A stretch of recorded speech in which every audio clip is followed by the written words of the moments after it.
on stage, please, for his welcome address. Before inviting him to the stage, let me give a brief about Mr. Mitra. Mr. Mitra leads the global agenda of business growth driven by strategy, powered by digital and manifested in brand experiences. Mr. Mitra is also responsible for driving the new growth business at Tech Mahindra. Previously, he served as CEO of Canvas M. In his 25 years of career, he has played many roles spanning across sales, business development, and large deals. He has opened new markets for TechM in North America, UK, Middle East, Australia, New Zealand, Southeast Asia, apart from India. Before inviting Mr. Mitra, I would like to, as a protocol from FICCI's side, we wanted to, can I invite Ms. Anandi Iyer to hand over a green certificate to Mr. Jagdish Mitra, Chair of Science and Technology of FICCI and Chief Strategy Officer and Head of Growth Tech Mahindra. May we have a round of applause, please?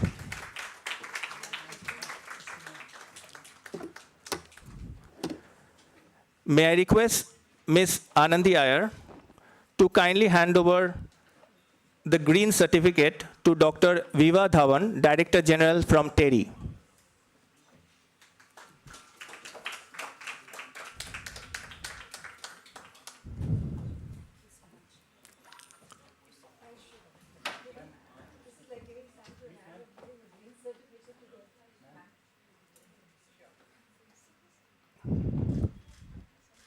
Thank you. May I request Ms. Iyer to kindly hand over the green certificate to our chief guest, Honorable Ms. Justice Pratibha M. Singh, Judge of Delhi High Court. May we have a round of applause, please? Yeah, thank you. May I request Mr. Akhil Gupta, Head of CTEC and Disaster Management from FICCI, to hand over the green certificate to Ms. Anandi Iyer, who is the Chair of FICCI Vice Council and Director of Fraunhofer India. And he's also the member of FICCI Science and Technology Committee. Thank you. May I request now Mr. Mitra to kindly give the welcome address. Thank you, sir.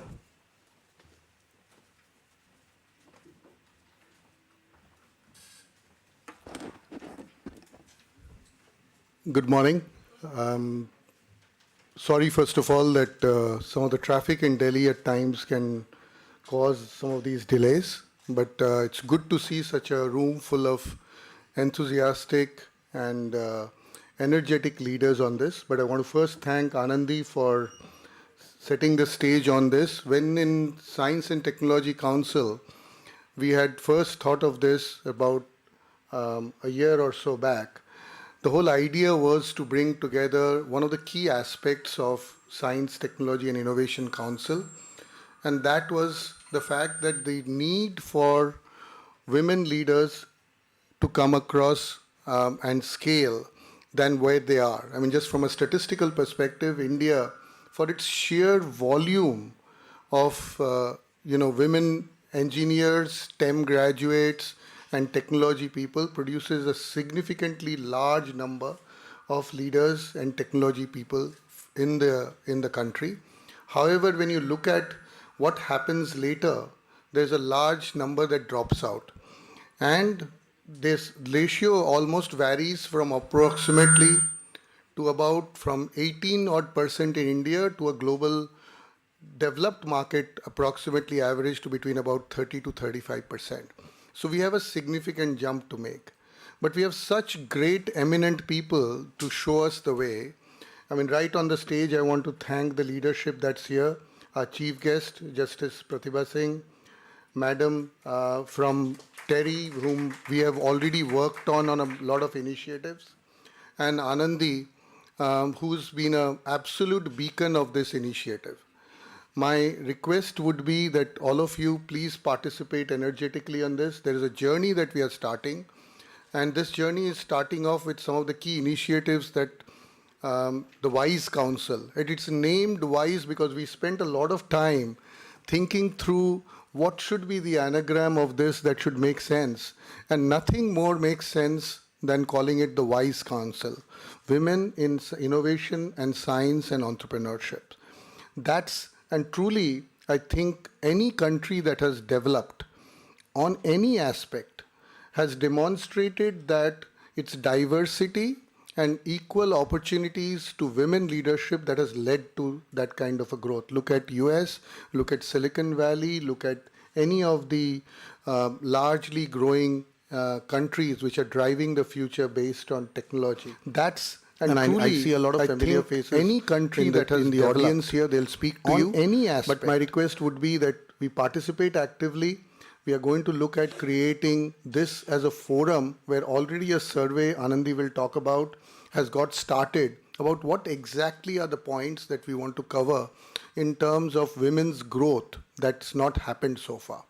That's the mentorship program. We are creating a platform for leaders like what you have on the stage today and many more international as well as domestic leaders to come and talk more about how their journey has been, what the policies they want to look at. And from our perspective, from FICCI, our objective will be to take that message across to the government wherever applicable to ensure that we make those changes happen. I wish you all the very best and thank you for joining in.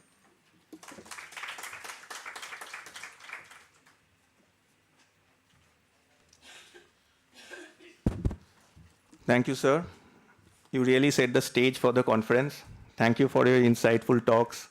And now with this, may I now request Ms. Anandi Iyer, who is the director from Fraunhofer India, and she is also the chairperson of FICCI Vice Council. She is also the member of Science and Technology Committee of FICCI, to give the background talk and also give her perspective on this FICCI Vice Council. Before inviting her, let me give a small, brief about Ms. Iyer. So in her 22 years of experience in the field of technology, cooperation, and R&D, her focus has been on transitional cooperation with industry and institutes between India and Europe. In her earlier stints, she had forged many technical partnerships and thereby gained an extensive network of industry, research, and government contacts. So over to you, Ms. Iyer.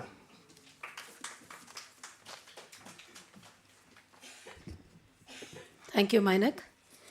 Good morning, everybody. It's so wonderful to be on this platform again after a couple of months when we launched the Vice Council, and I'm particularly thankful to Jagdish, who's been my comrade in arms in setting up this platform, but also ensuring that all those promises and vision that we created for ourselves gets translated very quickly into very concrete projects. I'm also extremely thankful and delighted that we have in this room today some women who have broken through crazy ceilings, right? I mean, glass ceilings. And we don't need to really, like we say in our Vice Council, empower women. They are empowered, more empowered than the system. And what we at Vice Council really are looking at is how to power that system that takes these empowered women to the levels that they should be reaching, because they are dreaming fearlessly.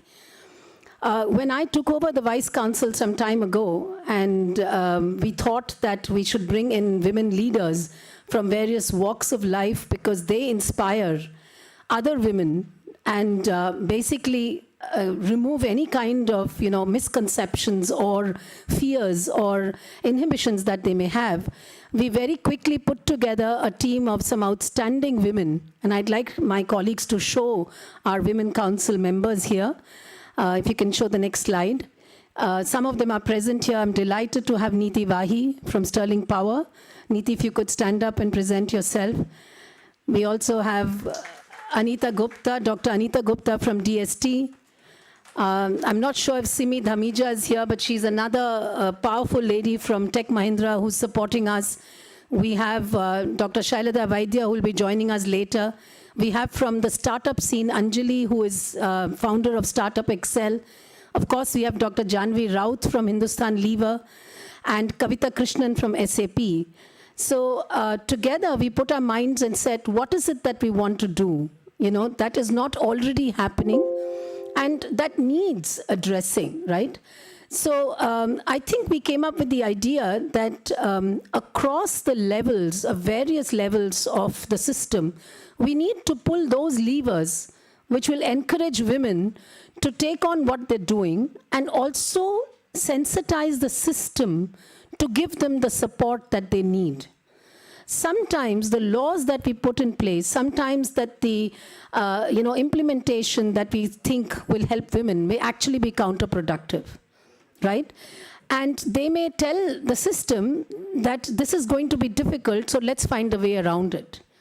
We were talking this morning with Justice Pratibha Singh, a luminary. I'm sure she'll share her insights. I don't want to take that away from her. But similarly, when you say put women in boards, there's a law that says you have to have women on the board of every company. But that puts a pressure on the woman because she thinks that now I have to do things differently. And even she feels that I'm not equipped to deal with a man full of women in a board, feels pressurized, feels intimidated.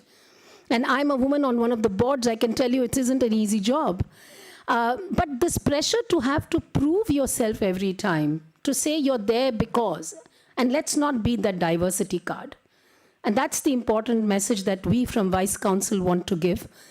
We have set up a few programs. One is to bring young girls into science, because that's where it all begins. And if I may have the slide on the interlocking themes that we are looking at. I won't go into each of these because you can read them, but it actually refers to common sense. How do we ensure that at all levels, the representation, visibility, participation of women goes up, and the men in the system encourage that aspect of growing and evolving. So we are looking at young girls coming into science. We are looking at university students taking science and entrepreneurship as a subject of choice and career. We are looking at retaining women in their professional careers, which is what Jagdish also talked about, because there's a very, very big dropout rate of over 50%. And in the leadership levels, we are even talking of 20% of women reaching leadership level. This is dismal, right? So then we are also looking at bringing in a level playing field for women, from the point where corporates do not talk about gender when advertising for a position, unless it is absolutely critical to that position. Beats me today what it could be, but let's make that allowance to say that there could be jobs where men are better placed than women. So if you don't even consider that it can be a man or a woman, and it doesn't matter to you till you come to a point where you're finally choosing the candidate, I think we've opened up the system a bit. It's just a small step, but it can work. The second thing is to say, when women come into the system, how do you ensure a support system? Because she's straddling two worlds, profession and home, right? And all of us women who travel know that at 7:30 in the morning when you're preparing a presentation, you'll get a call from your husband saying, tomatoes, I've run out of tomatoes, where can I get them? I don't want to trivialize this conversation by taking it to that, but that's the reality. How can we create systems that support us to straddle the two worlds, but efficiently and without taking the stress on us? And thirdly, when women stay in these positions and need that soft skills to deal with marketing, finance, things they may not have considered, being a science and graduate and whatever, how do we equip them with those other skills that they need? For example, Dr. Gupta is here, and she knows that tech founders face very different questions from investors as compared to their male counterparts. The question they get asked is, if you have a child, will you step out of the company? You wouldn't ask a man this question. So can we have a set of questions, a playbook, which says, irrespective whether you're a male or a female founder, the questions will remain the same. Unless there is a very specific and dire need. Again, I'm at a loss to find out that need. But again, creating an allowance, can we have a playbook that is considering a level playing field for any founder? And finally, we believe the world is a small world today. It's a very flat world. Our experiences are not different from those abroad. I head the Fraunhofer in India. I have the privilege of doing so. Germany is a very advanced country, but I'm one of the very few heads of offices worldwide. Yeah, and I do not want to be on a picture of offices that says here is a different face. I mean, let's look at it in a more parity-based opportunity, and let's look at bringing women to where they belong and giving them that space, and therefore making the world a much more equitable proposition and ensuring in the process that organizations and the society gets a value out of it. Because today, the whole conversation around women has evolved from being a nice to have to absolutely must have, because a boardroom, an organization that has diversity, brings in better thought processes, balanced opinions, and at the end of the day, adds to the bottom line. Companies are more profitable.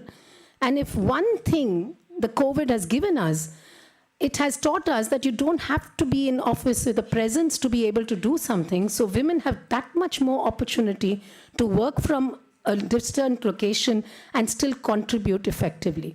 So we have so many things going for us. And the final thing I'd like to say before I hand over to the next speaker, to our distinguished delegates, Dr. Dhawan and Justice Singh, who have definitely much more to say than me, I would like to say that let's put our hands together for Dr. Kalai Selvi, who has taken on as the first woman CSIR head.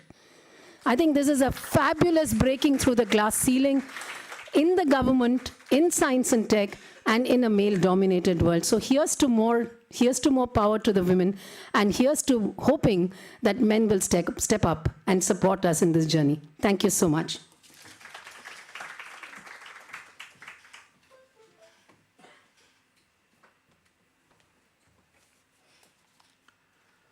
Thank you so much, ma'am. It's really, wonderful hearing you always. And thank you so much for the insights which you have given us. Now with this, may I now request Dr. Biva Dhawan, who is the Director General of TERI, to give her keynote address. Before inviting Dr. Dhawan, may I just read a short profile. Dr. Biva Dhawan is associated with the Energy and Research Institute since 1985. She also served as the Vice Chancellor of TERI School of Advanced Studies from 2005-2007. She is a Fellow of the National Academy of Sciences. Dr. Dhawan is actively involved in research as well as policy development, both at the national and at the international level.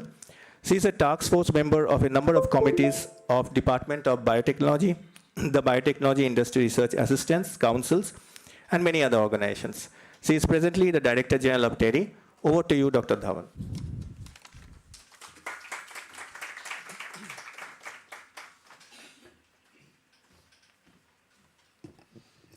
Thank you so much for your kind words.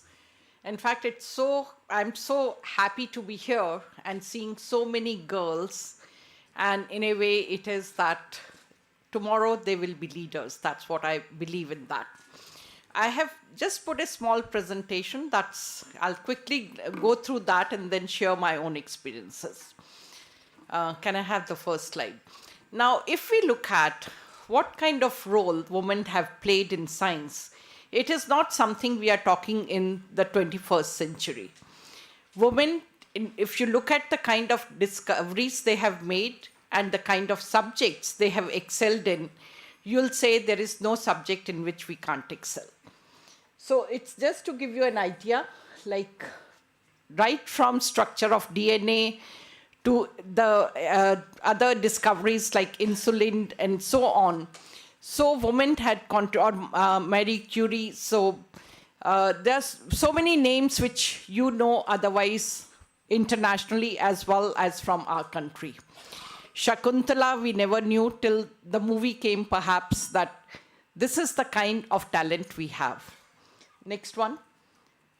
So this is just next one.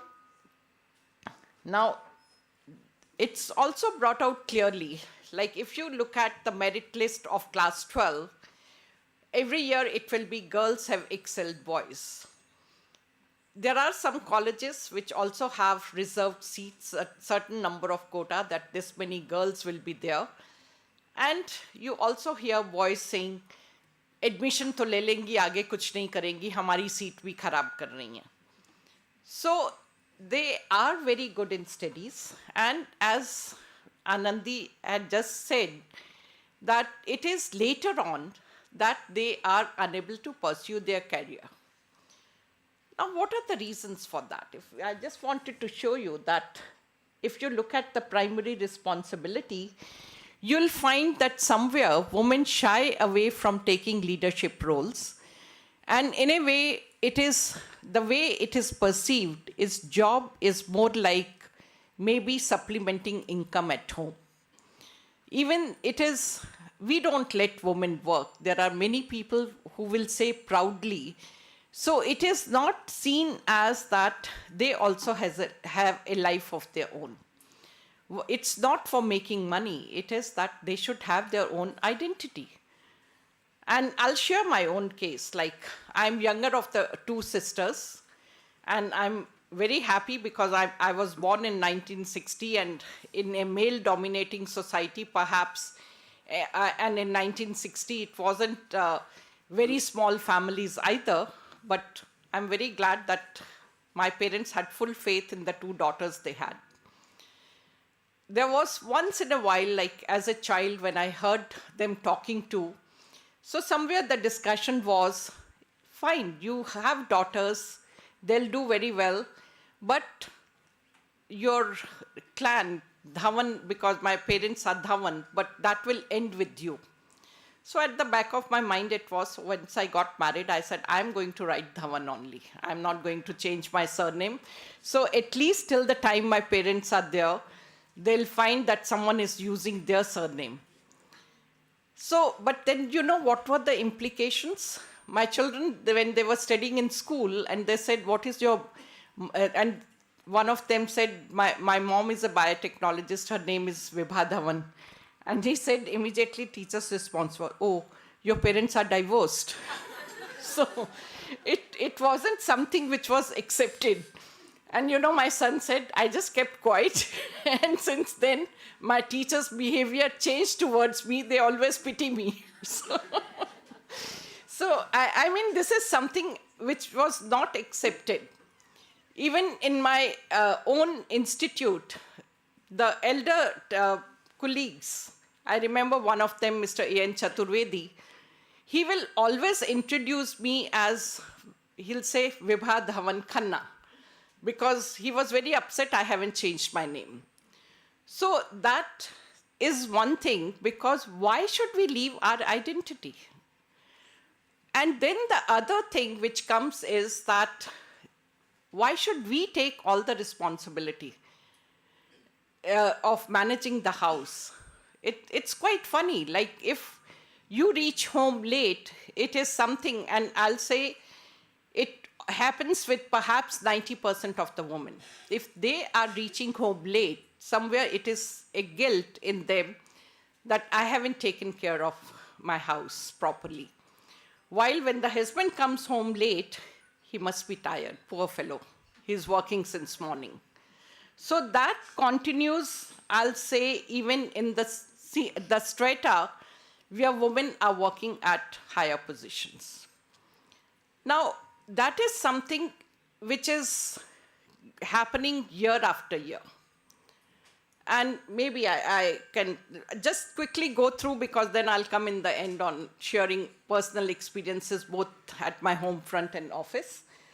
So now if you look at the reason for break in education or their career, right from the beginning, at least in my generation, if there were a boy and a girl in the family, the girls will be sent to government schools because whatever little money they have, they feel education of the boy is more important. So he will go to the public school. If parents have less money even today, you look at your helps at home or otherwise, they'll simply say, she has done class 12, that's enough. But for my son, I'm taking loan and ensuring he gets education. So that becomes one of the main reasons for break in education. It's also that suppose our daughter goes for higher studies, we won't be able to find a match for her. That becomes another problem. And then once they are married, it is not that they have any career, and the usual tone of the other part is, I'm letting her study. Who are you to let her study? She is an individual. And she should be given independence of what she wants to do. You are not the only decision maker. You look at the decisions which are made for even buying a car. It is largely male dominated, what they want. So it is, they won't even count them as equals. And to me, they have unique capability of multitasking, which most men lack. So next one. So that becomes another issue. And in many families, of course, they get a lot of support also.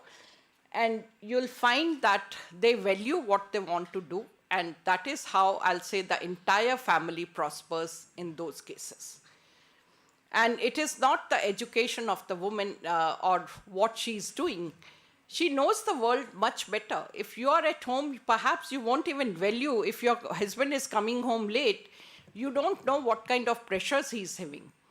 Because you'll say, how come you can't take leave on festival? But if you are also involved in projects, you know he can't take leave. So you also appreciate his working. And to your children, and again, I'll just go by one of the personal experiences in the school interview. The question, and I said, I don't know what do they want, because the question was, are you working? And you say yes, then the answer will be, will you have time to teach your student, your child? And if you say no, then they'll say you don't know the world. So that also becomes a problem. So over there also they want to ensure that you are not devoting all your time to your profession and you will have time for the children. But this question again is asked only to the mother, not to the father. So why can't it be that together will you be able to spare time for the child? But right now, everywhere it is that bringing up children is responsibility of the mother alone. Next one. Now, as it was mentioned, we also, till few years back, in fact, when I was in Teddy School of Advanced Studies, in our biotechnology program, of the 30 students, 27 will be girls. So somewhere, biology, biotechnology, they are taken as softer options, and that is where most of the girls, they go for. Engineering, I was talking to someone, and about 20 years back, they said in entire IIT, there was one girl. So engineering was taken as a subject which was masculine, perhaps. And of course, now the scenario has changed. Now you go to any of the even software companies, you'll find a lot of women, and that in a way gives confidence that perhaps in years to come, the scenario will change completely. Next one. Now, where do we go wrong? I like to put that also. By nature, women, they're very, very soft. And in a way, they don't mind, even if it is not their mistake. They'll say, I apologize. They'll say, let the matter get closed. And that is what is taken as the weakness. And that also makes us weak bosses.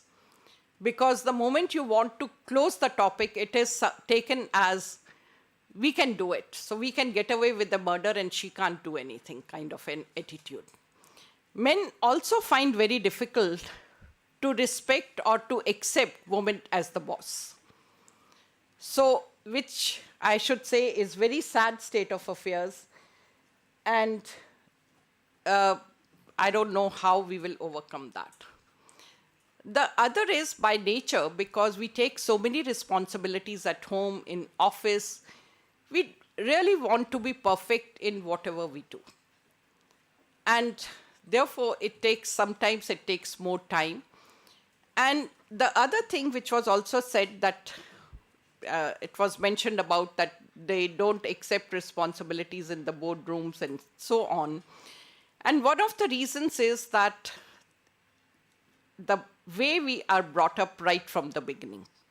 So this is essential for my job, but is accepting this position in a board of a different company essential for me? Maybe not. We don't go out and intermingle with others. If there is any invitation for reception, we'll think 3 times. What is more important, my house or attending this get-together? And usually it is that you decide on that perhaps my primary responsibility is looking at the house. It is also our bringing up. right from the beginning, somewhere it is be more ladylike, don't shout, don't express your feelings that strongly. So that also becomes a major problem. Now, I'll just come to what I'm facing, or rather discussing with my colleagues in Terry. Many families, they have accepted that yes, women will work. They will work 10 to 5. And during the COVID time, like I got so many requests that our children are at home and therefore we should be given work from home. And my answer to them was, let's make it 50%. Let your husband take off 50% of the time. And most of the time it was, no, it is me. So give me 50% time or 100% work from home. So that is something which, because ours is a research organization and you actually can't do lab work sitting at home, so it becomes difficult to permit 100% work from home, or even 50% for that matter. And then you start finding that, is it fair? Do I really need to appoint women colleagues when they have problems? Those are genuine problems. Yes, my child is at home, he's 3-year-old. But then it is somewhere that it's only sole responsibility of the mother. So that the other problem which I noticed, and especially post-COVID or during that time, in many of them, their husbands lost the job.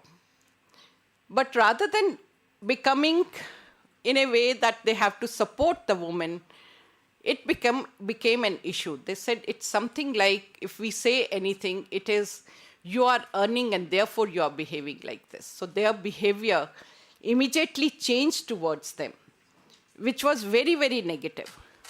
So somewhere this male ego that they should be earning more than their wives, or they should be at a more respectable position, is also harming. They are not letting women achieve heights which they are capable of, because unconsciously they'll put hindrance in their growth.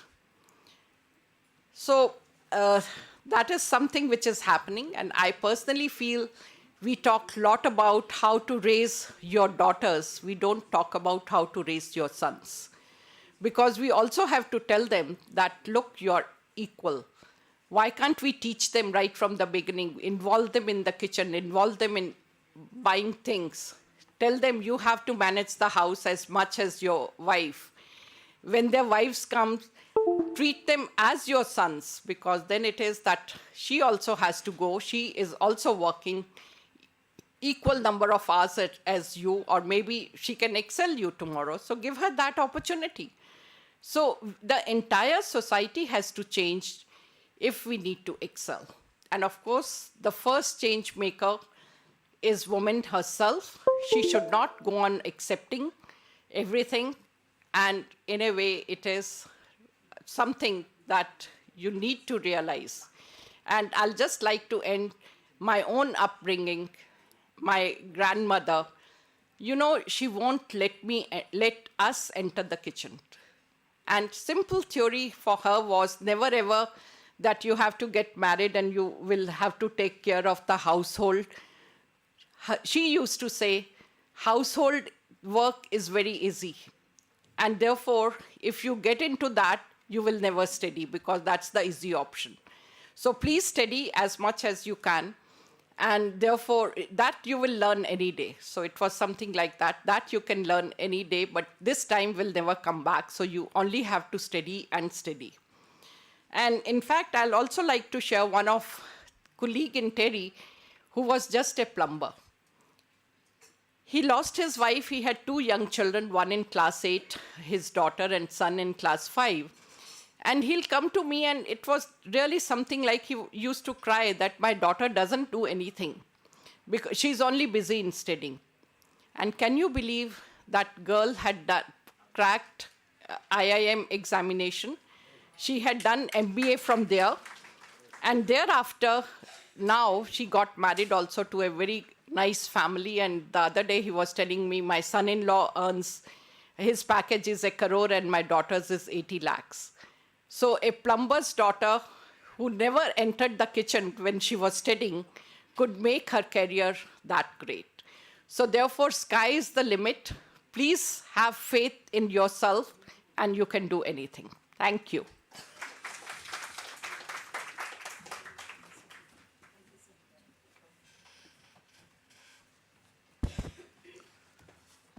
Thank you so much, Dr. Dhawan, for the keynote address. Thank you so much for sharing your professional as well as your personal experience. Now with this, we'll go to the inaugural address. Before inviting Honorable Justice Pratibha M. Singh, Judge of Delhi High Court, may I give a short introduction. Justice Pratibha M. Singh completed her 5 years law course from University Law College, Bangalore. She graduated as the first rank holder from Bangalore University and also represented India at the Philip J. Jessup Moot Court competition in Chicago, USA. She was offered the Otis Scholarship by the Cambridge Commonwealth Trust to study LLM at the University of Cambridge.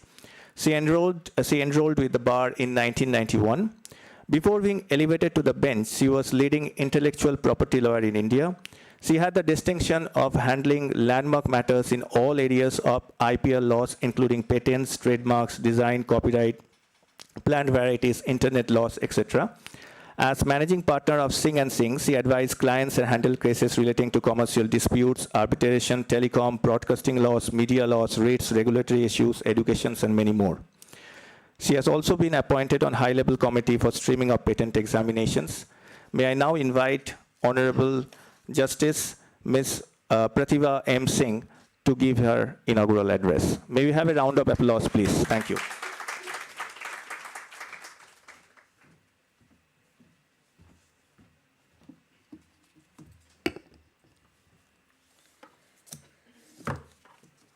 A very good morning to all of you. Anandi, Dr. Dhawan, dignitaries on the dais and off the dais. When Bibhaji was saying girls at leadership positions, I counted one being myself. I still think I'm a girl. So, you know, speaking about women is now become a hobby because both in law and in science or in any other part of discipline or any other part of society, it's but natural that we are asked to speak about how women can achieve and become what they are. I really think we are a blessed lot of women in India. And the reason for that, just 1 second, please. And the reason for that is that our scriptures have always given a very respectable position for women. And as Manusmriti itself says, Yatra naryastu pujante ramante tatra devata. Yatra yastu na pujante sarva shastra phalakriyaya. Meaning thereby, if you don't respect women and honor them, all the puja and part that you may do has no meaning. So I think our ancestors and the Vedic scriptures knew very well how to respect women and how to take care of women. And my experience, whether in India or in foreign countries, has told me, and when you speak to your counterparts in different countries of the world, at a very personal level, whether it's my classmates from Cambridge or, you know, very close professionals from different countries, I can tell you that, in fact, the Asian countries do much better in respecting women, in households, in workplaces, in society in general. And I think that's because of the cultural and religious background that we have, that our scriptures tell us this, like Bibhaji said, her grandmother. Same with me. My dadi, she was a businesswoman. She ensured that I went to Cambridge 1991. I mean, I would have imagined without my own parents being there. She said, nothing doing. She's going to Cambridge. So if not for them, and thereafter my mother-in-law who's taken care of my children, we would not have been able to achieve. And it's because of their big heartedness that we are all able to be where we are today. And the women, and equally the men, play a very, very important role in our lives to be where we are, to achieve what we want to, and to get here. You know, I had authored a piece called Missing Women in Scientific Research a few years ago. And I pulled that out with the help of my law researchers. And that showed a very startling contrast. Some of the initial speakers have already mentioned it very briefly, but I want to give you some facts and statistics to just drive home the point that I'm trying to make. Did you know more than 50% of the undergraduate STEM students in India are girls? 50%. In BTech, it's 42%. MTech, 63%. Medicine and health related courses, 30 to 35%. In engineering and computer science, it's 19%. This is in 2018-19. So I'm sure the figures would have maybe 1 or 2% here and there. It can't be very different. In India overall, the STEM graduates are 43% at the undergrad first degree level. Whereas in the US, it's 34%, 38% in UK, Germany, it's 27%, France is 32%. This is a World Bank report. So India is 43%. That means we are educating our girls properly in educational institutions. There is no, in fact, I remember when I finished my 12th, I did my sciences in 11th and 12th, pre-university as it was called in Bangalore. The natural subject and discipline for women was science, whether it's medicine, whether it's physics, whether it's chemistry. So you would do a BSc or a biotechnology now or medicine. Engineering, of course, was more for boys, but the natural thing was science for women. And if girls didn't take science, they would be like, why are you not taking science? You know, it was considered quite surprising if girls didn't want to take science. Biology, zoology, botany, one of those subjects was a natural choice. But what is the connection between this and innovation, and where are we missing out?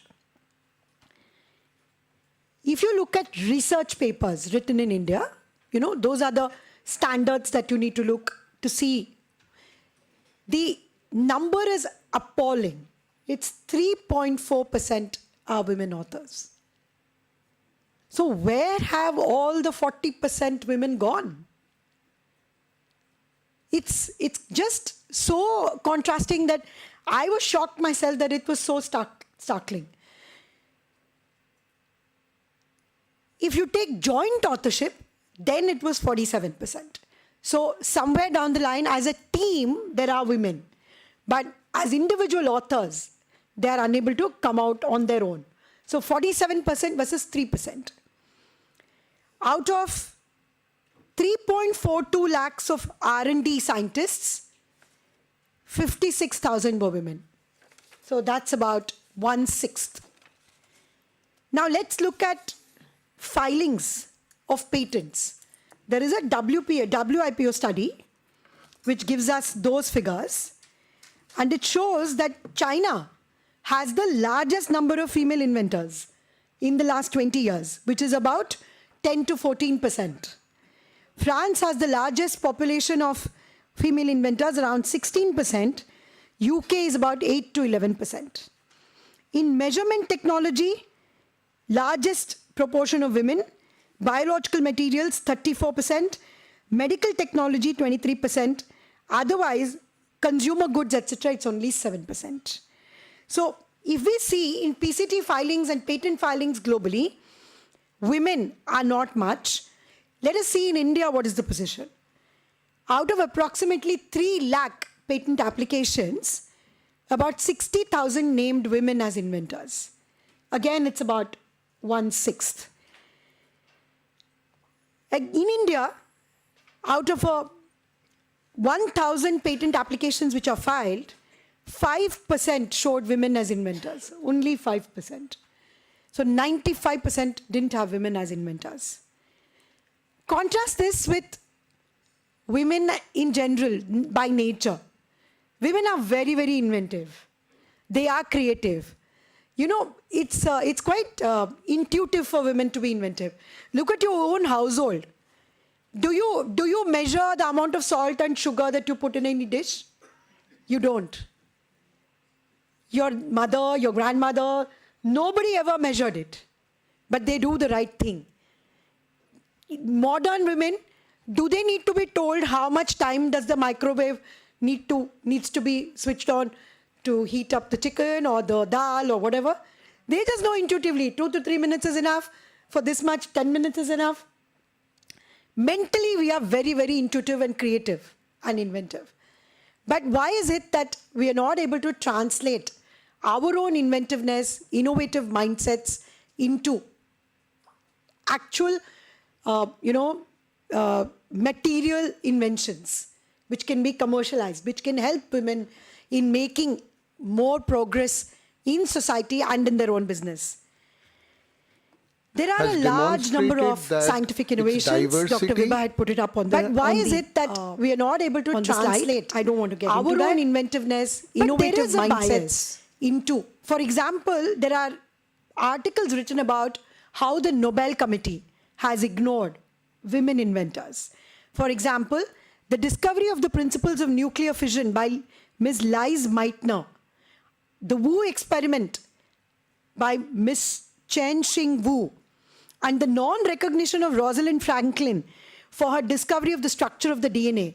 These are path-breaking inventions but never won the Nobel Prizes. Why? Is there a bias globally?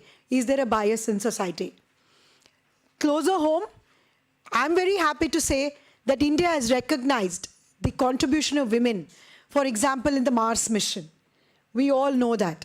When the press conferences were held, we saw the large number of women engineers, women scientists, women space engineers who were all there on the stage, on the dais. So we are recognizing them. It's happening. So I really think we are lucky to be in a country like India, where India is actually much, much more progressive about women being in leadership roles. I'm not saying we need to ignore the violence and the bad things that happen to women at a lower level. But yes, at the higher level and the middle level, we are seeing women growing. We need to have that and perceive that very well. I remember my best friend Wendy, who was with me, she's an American in the US, practicing law. And then now she's moved into her own practice. She used to tell me when we were studying that it's almost impossible for a woman to dream to be a partner in a major law firm in the US at that time. And that may be true even today. It has not changed. Any major law firm, if you find 50 men, you'll find 2 women. So it's so, the disparity is so big.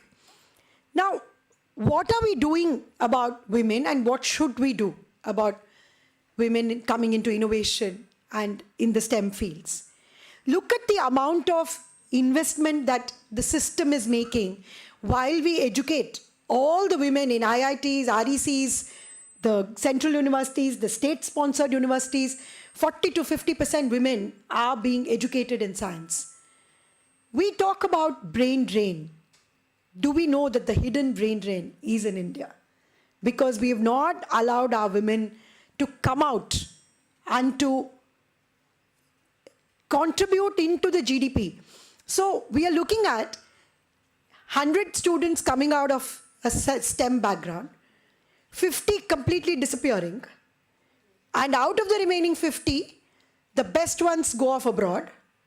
So out of 100, we only have about 30% who are actually contributing to the GDP. Imagine if from the 50 of women, we could add gradually 20, 30, 40%. So instead of 30, you're looking at 60, 70% contributing to the GDP.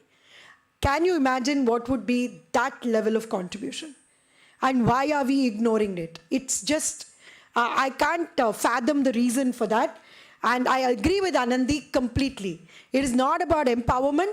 It's about putting the best systems in place to make sure that the systems are women-friendly, the systems are flexible enough to allow women to come up with and use their educational qualifications to contribute to the country's progress. I remember there's one scheme which was launched by the Department of Science and Technology, where women who are housewives and who are not working, who have scientific qualifications, they are trained as patent agents. And I've been associated with this scheme for the last 15 years. It's called Kiran IPR. And you won't believe, every year I try to go to that event. There's a long program. I think Dr. Gupta is here. She'll be able to clarify to you. I'm sure she's speaking in the next sessions. Hello. I think that scheme is very good because all housewives get trained as patent agents. And believe you me, it's almost 90 to 100% are getting employment. So that kind of scheme, and there are various other schemes which my law researcher has put together. She's here, Sukriti, thank you. She's put together a number of schemes which have been launched. Vigyan Jyoti scheme, Gati scheme, gender advancement for transforming institutions, the Curie initiative, which has been started by the Department of Science and Technology, BioCare, SERB, Science and Engineering Research Board, Indo-US Fellowship for Women in STEM. So these are all schemes which have been launched, but they need to be scaled and scaled up maybe 200 times. We are on the right path, but we need to scale them up big time. Let's do that. A lot of women who are science graduates, they may have had their children. Those children must be in schools, and the women must be actually wondering what we need to do. They feel, we don't want to just sit at home because their children are now independent. They can contribute a lot. So it's for forums like this that we need to tap the untapped potential and make sure that we provide the ecosystem for women to come into the main field and contribute. Let me tell you about law for a few minutes, because we talk about women in law a lot. There was this social taboo, I guess it's there even now, but I think it's gone off. It's slowly weaning off. I remember when I used to have a large number of women who used to be my juniors and colleagues, by the time they would finish 2 or 3 years of experience and they reach the marriageable age, their parents would come up to me and say, "Madam, आप इनका ना कहीं नौकरी लगवा दीजिए. Court में ये काम करेंगे तो शादी नहीं होगी." There was a taboo, and I think it's there even now in our society. Ki women in law, lawyers, they'll keep arguing at home, and in fact, it's the contrary. No. So I think women who are lawyers actually know the big problems in the courts, and they know that they don't want those problems for themselves in the homes. So if any of you meets or talks about it, you should try and tell them that women are the best wives, because they behave and they know that they don't want their case going to the court. So there was a very interesting anecdote by Justice Leela Seth. She was one of the first women judges in Delhi, in the Delhi High Court. And I repeat this in a number of forums, but it's important for you all to hear this. So one day she was holding court in the Delhi High Court, and she suddenly saw a large number of, villagers, farmers troop into her court, and they all sat at the back. So she inquired from her courtmaster, "Kya hua? Why are they all here?" So she was told that all these farmers had come from different parts of the world, different parts of the country, on the invitation of the government to see Delhi and everything, and to see the capital sites. So they went to the zoo in Sundarnagar, and then they came to the High Court to see a woman judge. So that was the case then. Today, in almost all the High Courts, including in the Delhi High Court, we have in High Court 12 women judges. And in Madras High Court, I think it's even higher, maybe about 14 women judges. And we are a big community of judges and lawyers who are women. And what we have done is similar to what you are now planning. So we have women forums, women in law and litigation. There are other 1 or 2 forums which we've created, where we have regular interactions with women lawyers, young budding lawyers who want to litigate. So we encourage the older women, we encourage them to come into law and to do litigation. Almost all law firms have women groups. And I think there is a huge opportunity in the field of innovation to do mentorship. We should create this as a permanent forum.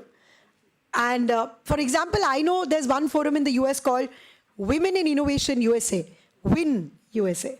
It's WIN USA, where all the women involved in different scientific fields get together. They hold monthly meetings, annual meetings. They have Women Innovation Awards. So it's like you've laid the seed. So just keep scaling this up and connecting.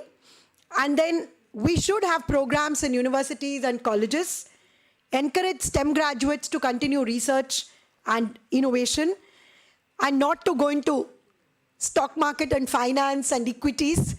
In fact, it's really strange why all our engineers land up in the EYs and the Price Waterhouses. I really think that the engineers should stay in engineering and do more innovation. The members of such a forum, Anandi, should be not just scientists, but you need funding people. So you need the VCs, you need the bankers, you need IPR experts, you need youngsters in 20s and 30s who have the time to, help these women. Not the older people. The older people can be the mentors. But for doing the work, you need the people in the 20s and 30s who can have the time to do it. So I really believe that we can do a lot for women, and we are on the right path. I want to say from my personal experience, this will be the last thing I'll be saying. I think women should not seek sympathy at all, ever.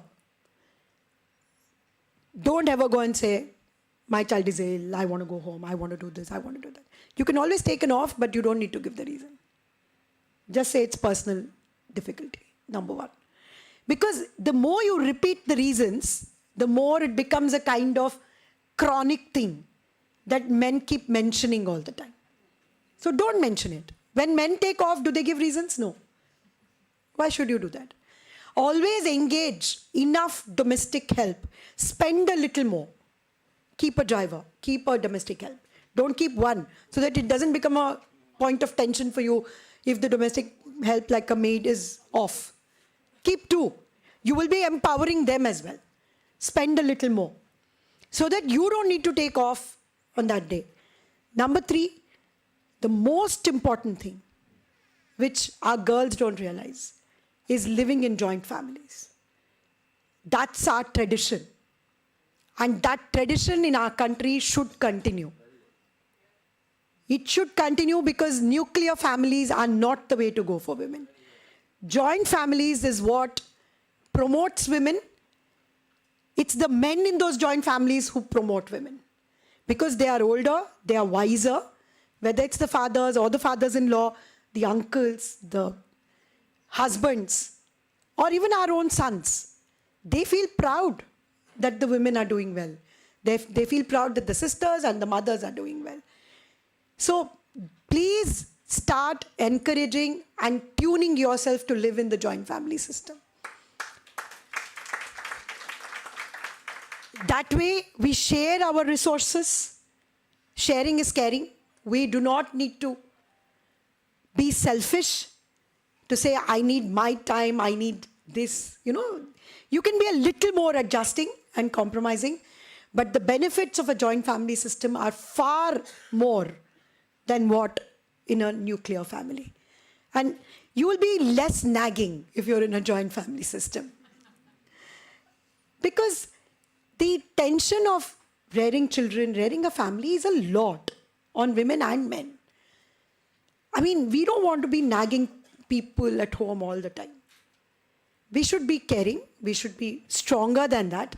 And when there are more people who can take away your tension or who can share your problems with you, the stress also reduces quite a bit. So larger families is the way to go. And especially for women who want to have careers, I think it really helps. Compromising and adjustment. We don't need to compromise on our basic values. But yes, adjust with your elders, with your in-laws, with your parents. And I must tell you, recently I've seen a large number of men agreeing for their wives' parents to stay with them. It never used to happen. I have not seen it 20 years ago. But now they are all happy because they feel there are only 1 or 2 children that parents have. So if in their old age, if they can live with the family, if the husband's family is not there, why not the wife's family? There's nothing wrong with that. If the children grow up with Nana Nani, there's nothing wrong with that. So I think we need to, strengthen our own core values of our family system, which has evolved over centuries in our country, and not break them and keep them together in order to ensure that women are able to achieve their dreams. And I think India is really well poised to achieve and to encourage its women. We do not have very backward thinking in that sense.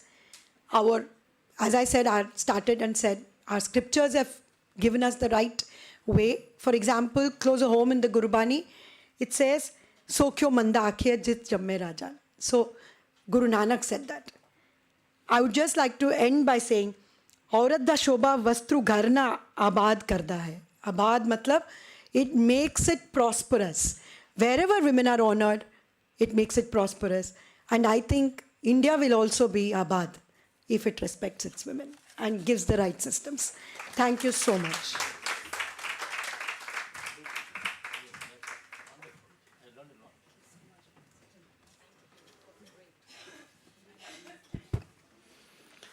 Thank you so much. Thank you so much for your insightful address.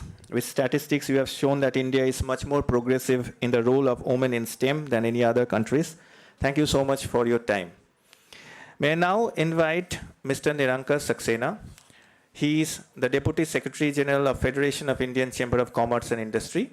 Mr. Saxena is also the United Nations Global Arise board member, and he oversees all activities of FICCI for Center for Science, Innovation, Technology, Commercialization, Business to Business, IT, Telecom, ATA, and many more.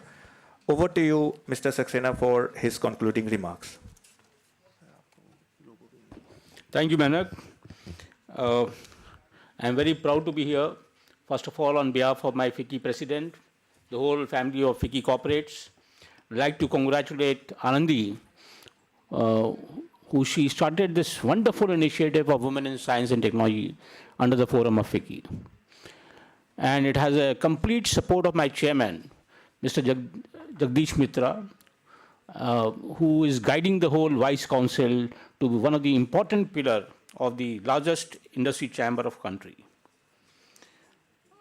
Coming to the topic, this is a very sensitive topic. It's a topic of the need of the hour, and it needs attention from all stakeholders, especially the politicians and ministers and the leaders, corporate leaders in India. We are very proud that we are born in India, and India and Indian women has contributed a lot in science and mathematics. In fact, you all know some facts I would like to reveal to motivate you all. Is the concept of zero and decimal in the mathematics is the invention of a brilliant mathematics of Asian science. What is today zero and decimal is a contribution of our ancient science. We must integrate Asian science with the modern science is the need of the hour. I spoke in University of Texas of this need. This will evolve a lot of new brilliant ideas which a modern science can take it forward. I like to, everything is good, but I like to motivate you all with certain facts and also challenges which country is facing, and as a leader, we should address it.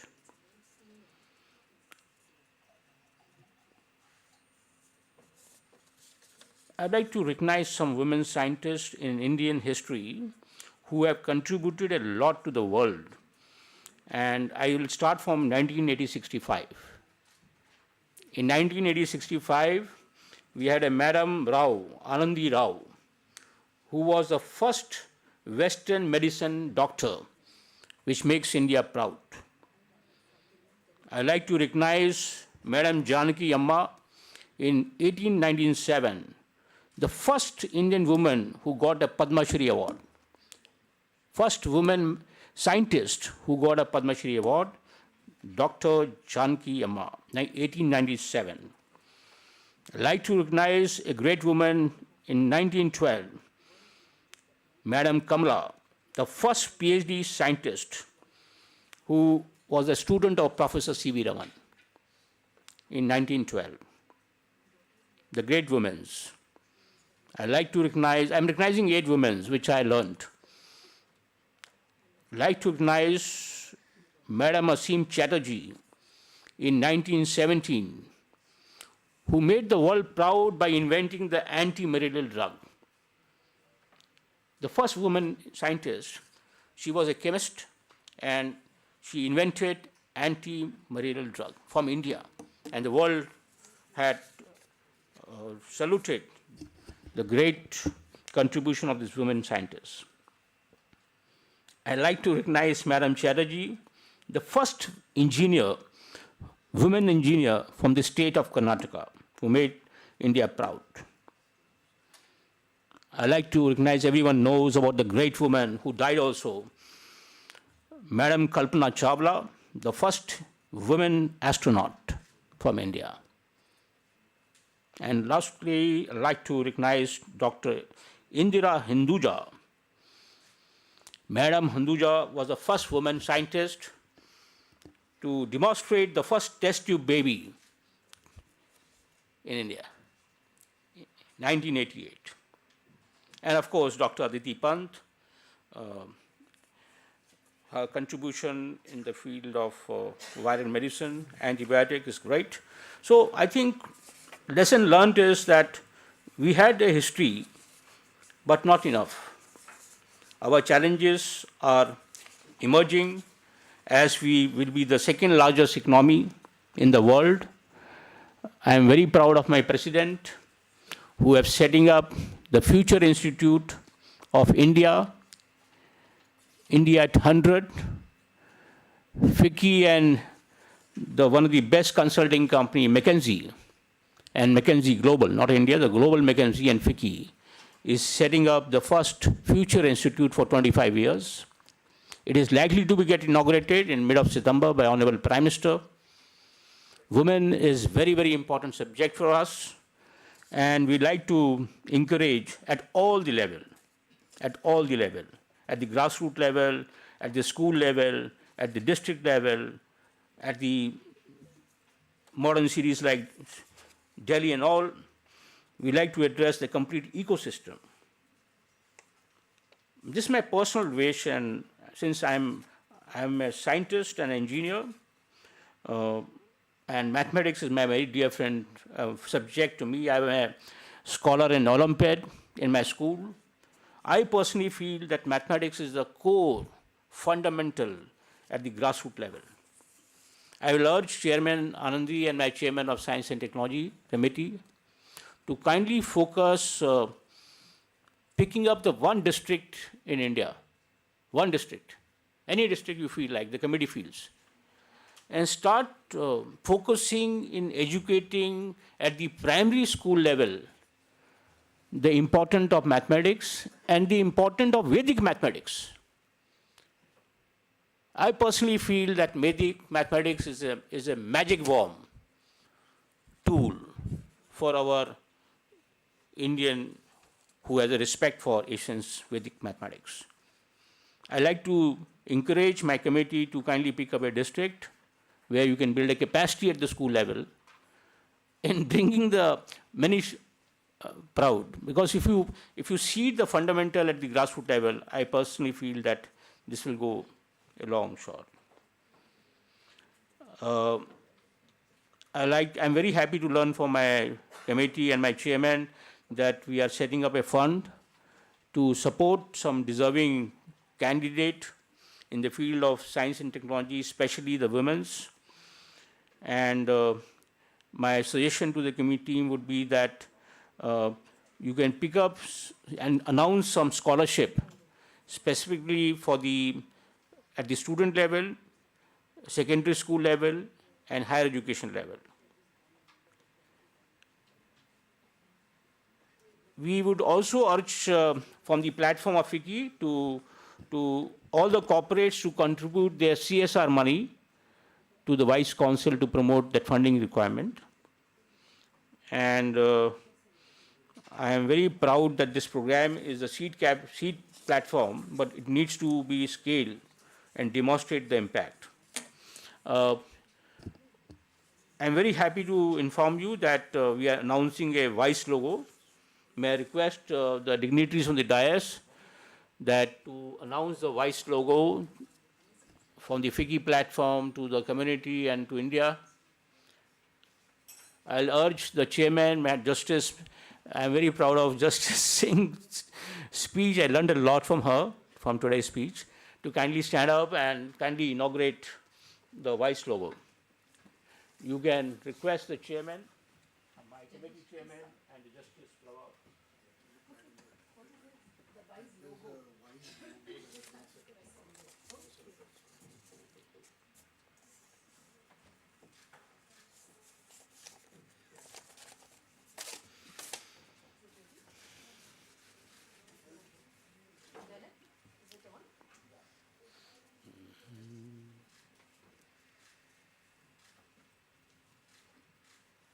Wow.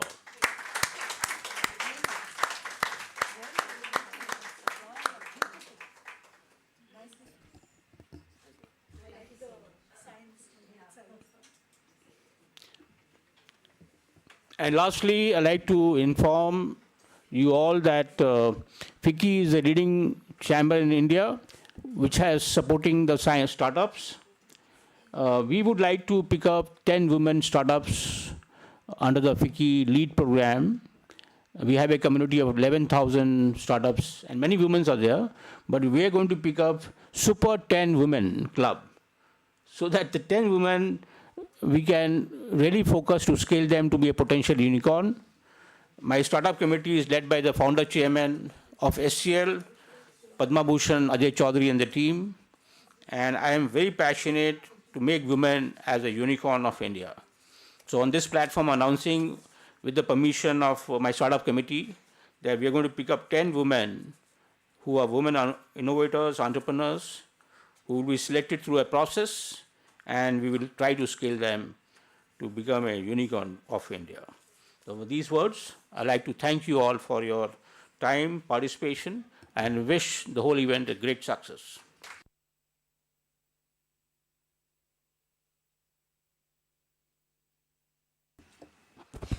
Thank you so much, Mr. Saxena, for your concluding remarks. We also wanted to thank our sponsors, the BML Munjal University, for sponsoring this event. We'll have a corporate film played right now from their side.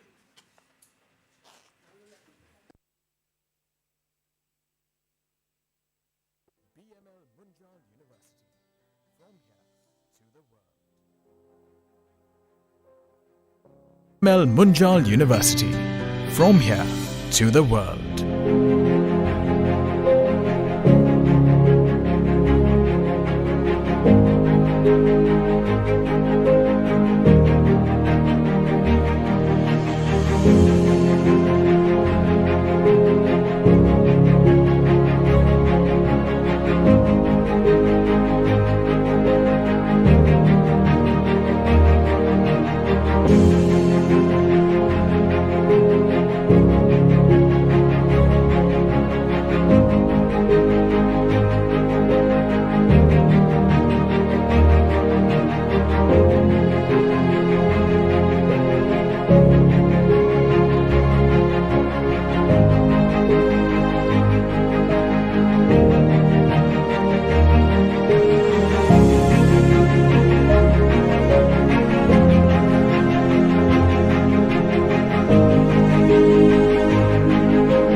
So thank you for the wonderful inaugural session, and thank you all for your time and for your efforts put in. Let's have a round of applause for all of us. So now we'll start with the presentations, for the next session. We'll prepare the stage for that. Thank you.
to take part in the panel discussion, which is at the after these presentations. Within DST, we have a dedicated board which fosters and spurs the growth of science and technology-based entrepreneurship. We have actually close to 160 incubators hosted at various institutes across the country. And through our Nidhi flagship program, we are offering range of funding support to fledgling startups, starting from ideation to various phases of startup journey. So the door is open for all to see how we can offer, and we are open to collaborate with Vice Council and to further the cause of women-led entrepreneurship in the country. And I think out of 100 to start unicorns, 10% are like women-led they have women-led founders in their startup team. And given the knowledge, focus on knowledge, new education policy, our policy is going to come, I think, and the kind of push which is given by all, starting from defense to various sectors, I think women has a larger role to play, and we are there with you. So thank you all.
May I request all the delegates to be seated, please, for the next session?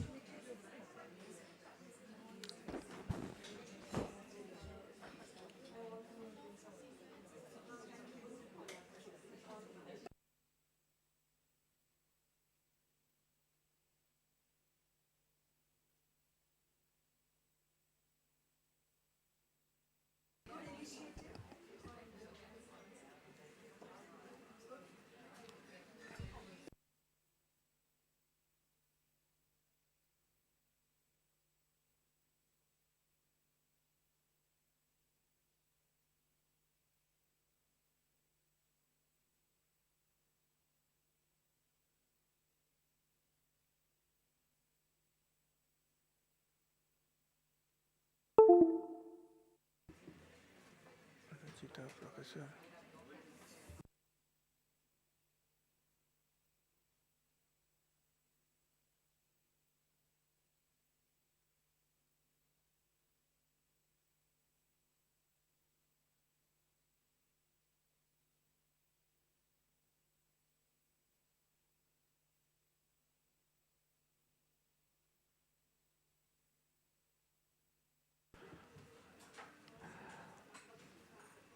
We'll start with the next session. So now may I request Professor Dr. Anirban Chakravarti from, he's a Dean of BML Munjal University to be on the stage, please.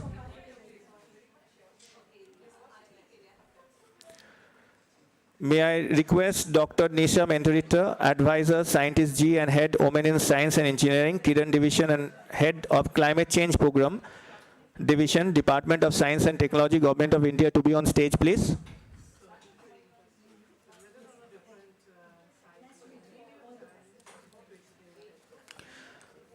May I request Ms. Rachita Gupta Abrol, Head of Global Marketing, Cloud, Data and Analytics, AI, Cybersecurity, SAS, Applications, Blockchain and Metaverse Consulting, Head Global Marketing, Digital Services from Tech Mahindra to be on stage, please.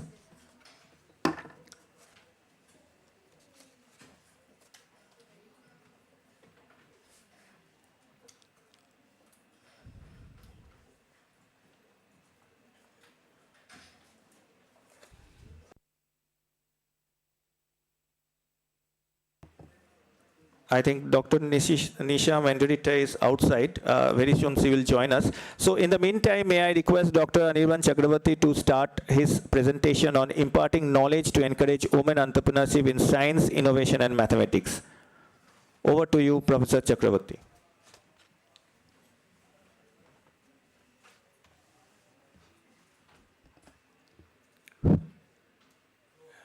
Mainak Babu, can you tell them to switch on the presentation mode?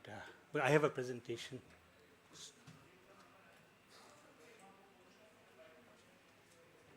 Yeah, sure. Right. Thank you, thank you. Yeah. It works.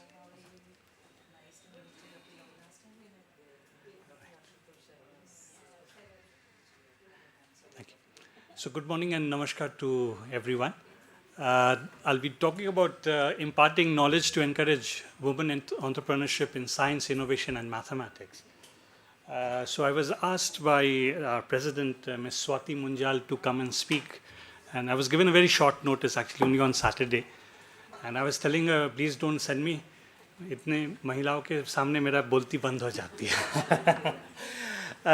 The thing is, this is my first time I'm addressing to, so many women leaders and entrepreneurs, and I'm sure I'll be able to, put a different perspective. So, bear with me if I say something.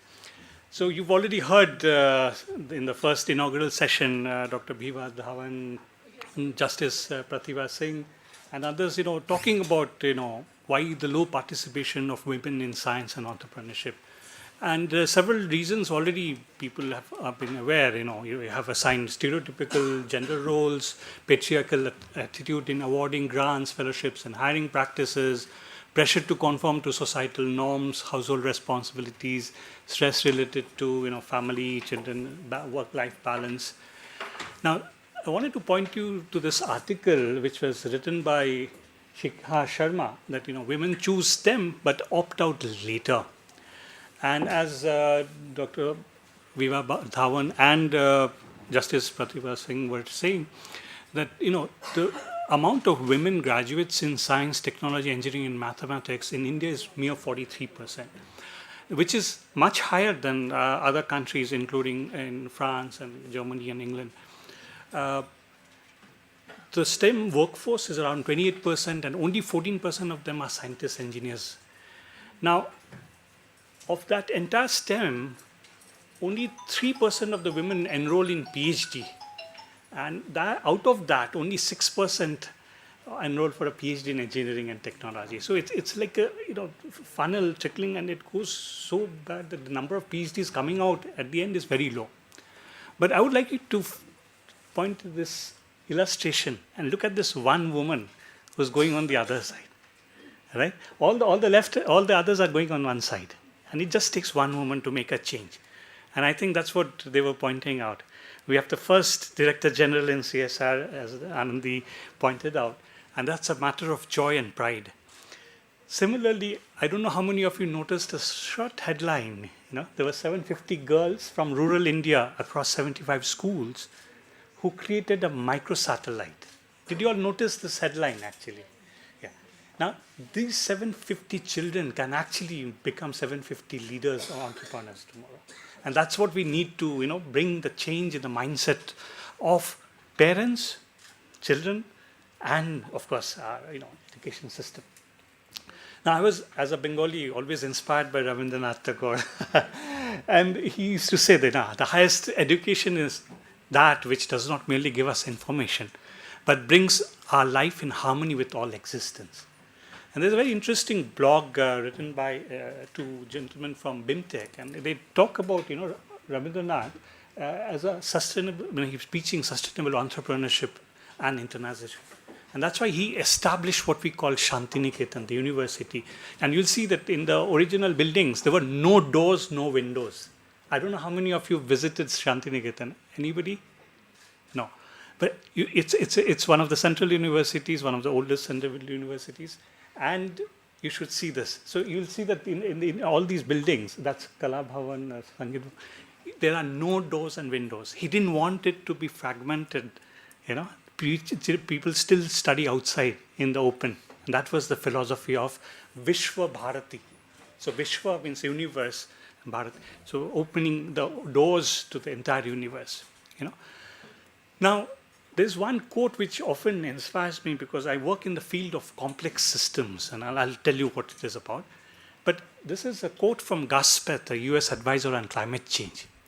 So I used to think that top environmental problems were biodiversity loss, ecosystem collapse, and climate change. I thought that 30 years of good science could address these problems. I was wrong. The top environmental problems are selfishness, greed, and apathy. And to deal with these, we need a cultural and spiritual transformation. And we scientists don't know how to do that. Right? And that's why what we need is actually transformative education, where you start thinking beyond oneself and about the rest of things.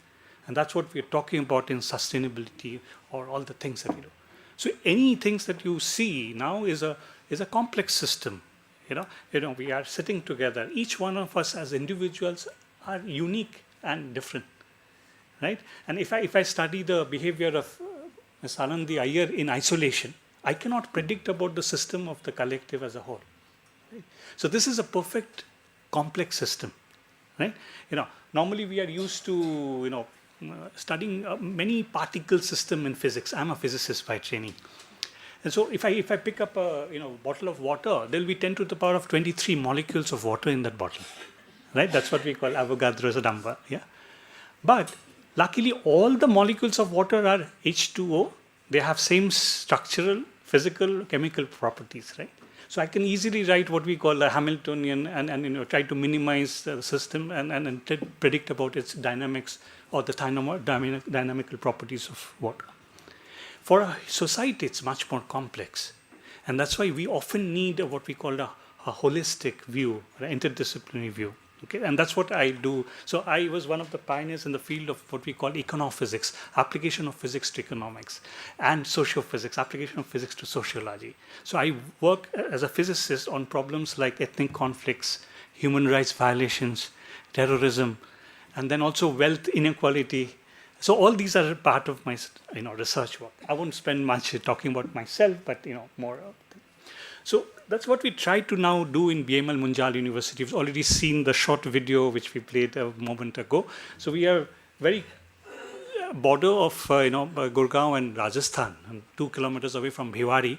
And we would like you to come and visit our campus. It's very, very, it's like 45 minutes from the airport actually, and on the way to Jaipur highway.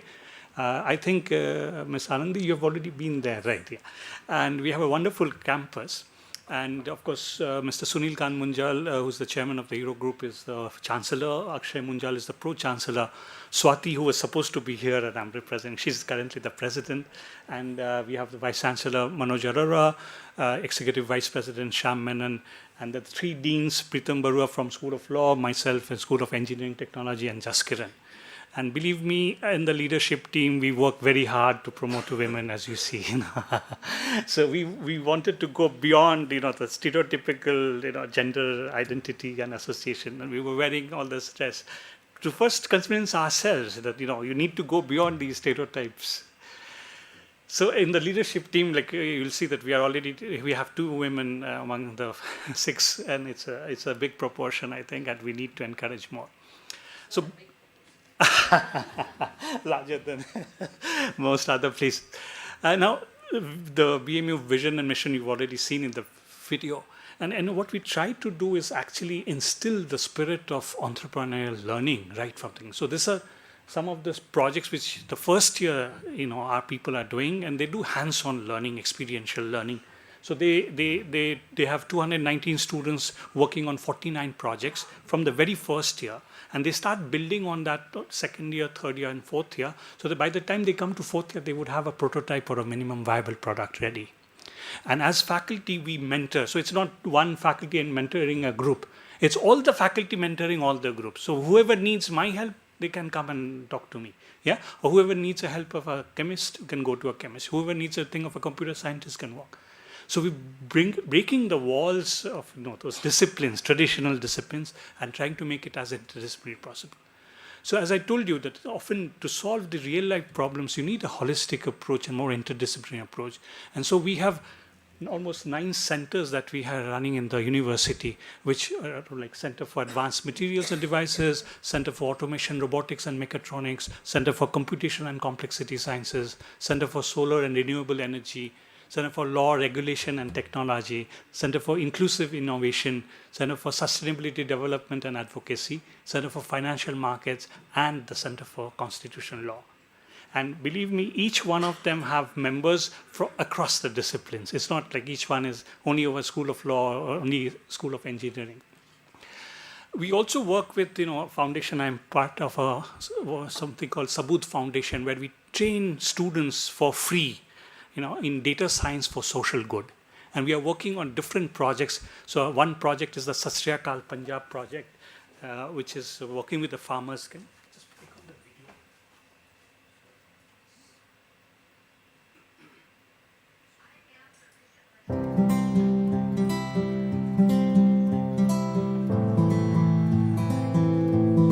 So as you will see that, countless farmers, they don't know how to assess the stress or the disease of the plants. Right? So we plant IoT devices, drones, and help them to take decisions. Then we help them to connect to each other and find the best prices at the mandi. So all with AI ML tools, we enable the farmers to make the decisions. The farmers own the data, the farmers own the thing. So we've built an app which will enable the farmers to connect socially as well as work with AI ML tools at the background to arrive at the most informed decisions. Okay? So this is some type of the projects which we are now encouraging all our students to do. And these are what we call entrepreneurial projects. Right? So we have the Atal Community Innovation Center. And we've had success in a student startup, which is called Batex, which has now raised millions of dollars as funding. We also have our own faculty startup, and I was one of the first along with my colleagues. And by the way, the woman in the center is my wife. So you can imagine my life. I don't talk at home, and I don't talk at work. I let her do the talking, and believe me, she's a wonderful leader.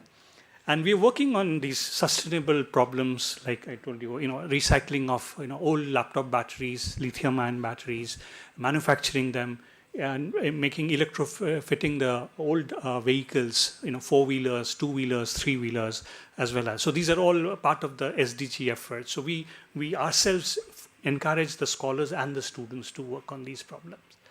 So I myself were, much motivated by, 3 quotes I've put from 3 women entrepreneurs, So the first one is, life fulfilling work is never about the money. When you feel true passion for something, you instinctively find ways to nurture it. So what I didn't tell is that I am on leave from Jawaharlal Nehru University. I'm a professor there. I took 5 years leave from there and joined BMU last year. So I've just completed about a year.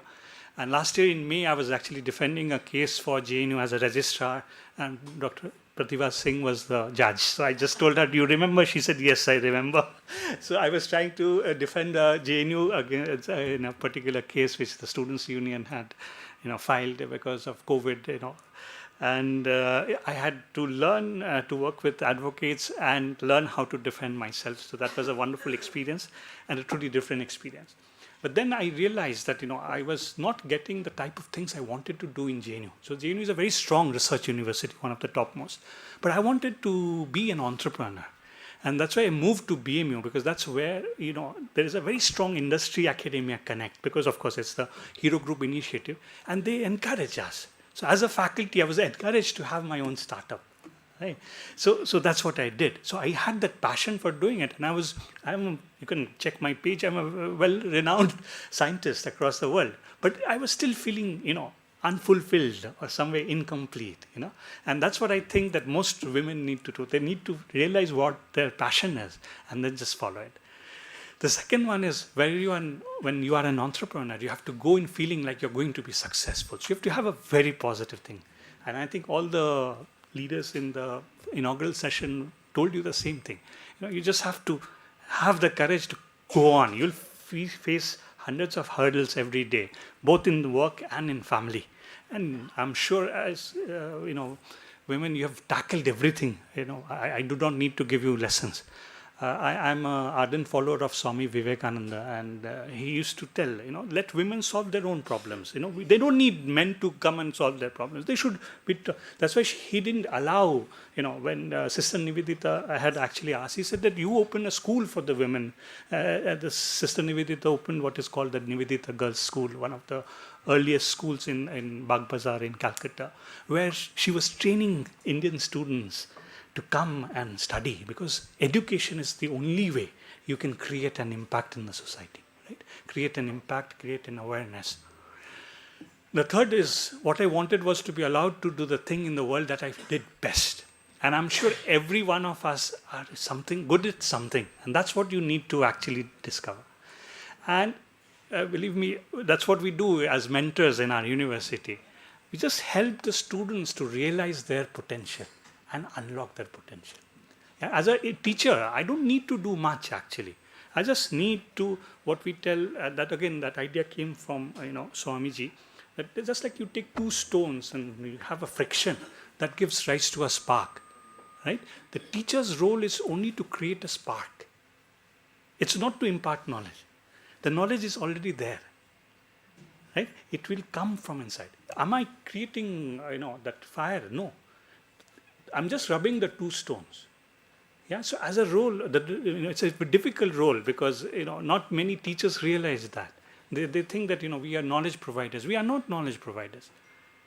We're just helping them to realize what knowledge is. Right. So you might be more aware of than me. There are wonderful entrepreneurs who are leading now, and some of these are there.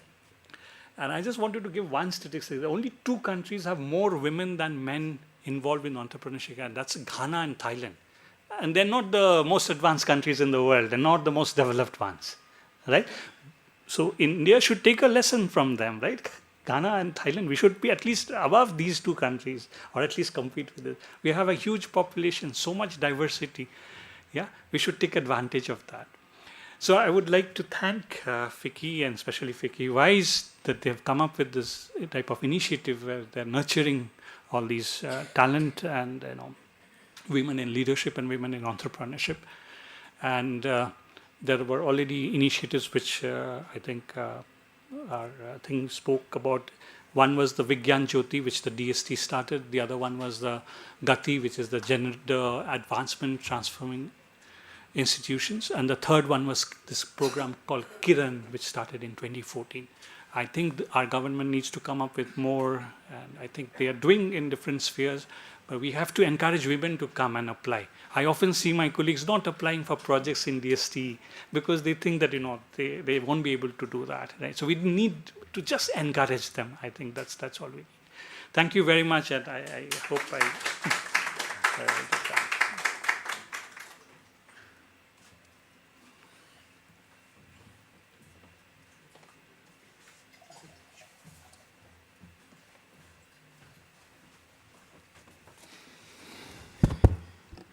Thank you so much, Dr. Anirban Chakraborty. It was really wonderful hearing you. And it was a really wonderful presentation. So may I now request Dr. Nisha Mendrita, Scientist G and Head of Women in Science and Engineering Kiran Division of DST and Government of India, to speak on vision and strategy for encouraging women entrepreneurship through government support. Dr. Nisha Mendrita, we invite you to give your presentation, please.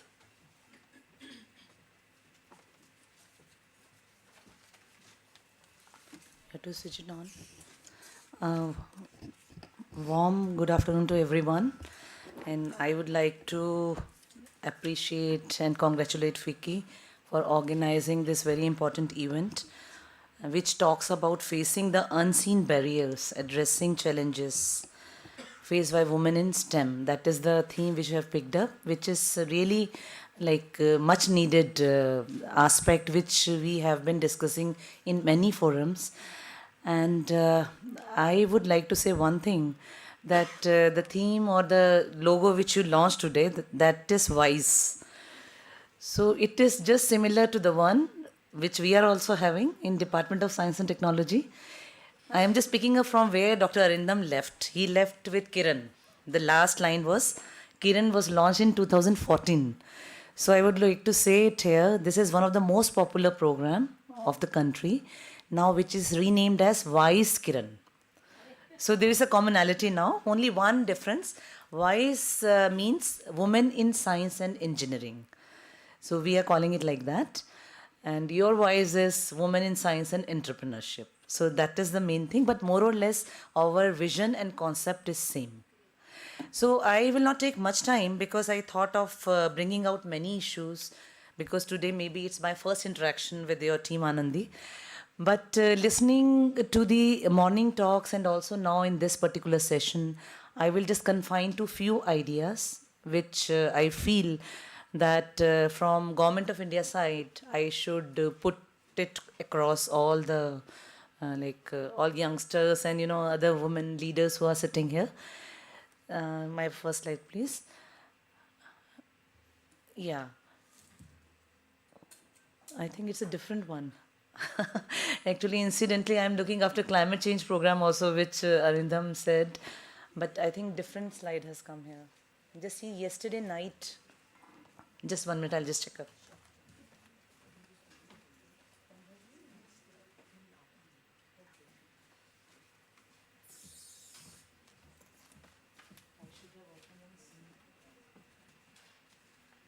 I will just manage like that. Leave it. Yeah. So, as all of us understand that women is one of the important folk and which occupies 50% of our population, all of us know. But the data which I picked up was more or less telling that when we looked into the participation of women in science, especially in STEM, it's quite low. All of us know about it, the meager percentage. And in many countries, they have reached gender parity as of now. When you look into certain countries like US and UK, I have visited there also. I saw many programs and many initiatives are there for women, which they themselves are running also. They are leading those initiatives, and it's more or less at par with men. But when we talk about certain other countries, like especially South Asian region of the world, there it's only 18%, and India lies there. And India's position, the recent data says it's around 16.6% only. So we have a very huge target to reach to the level that we are at par with men. That is one thing which we need to look at. Now, what are the things which we can do? already we know the reasons because morning speakers have very well narrated about the problems which women are facing, especially in our country. Our country, we are blessed to have a country which has a very diverse ecosystem. We have got different kind of physiography, religion, and the kind of nurturing and hand holding the women are getting. It's altogether different. When you go to the northern side, recently I have gone to Jammu and Kashmir, Ladakh, we wanted to initiate a program. So I happened to visit a school there, Vigyan Jyoti. I will just tell the programs which we are having. Vigyan Jyoti is one program. So I make it a point that when I go to certain different areas, through my climate change program, then I go and see and meet the girl student. So there, it was such an interesting interaction that many girls, 10th and 12th, in that program we are giving hand holding to the girls to reach out to the engineering, STEM kind of portfolio. So they said, will you believe how many girls were there in engineering? The 10th and 12th, those are meritorious girls picked up by JNVs. And there's a batch of 40 girls. They came, they sat with me. I went to their hostel. I looked into the facilities. Because only giving opportunity is not sufficient. We have to look into the complete package. They should be very comfortable. And those girls, they said, out of 40, only 2 girls were there. All other 38 were from the medical and life science theme. Then I was curious to know that why they are there are hardly 2 girls. Then they said that the place was Gandarbal. It's a very deep inside in urban area of Kashmir.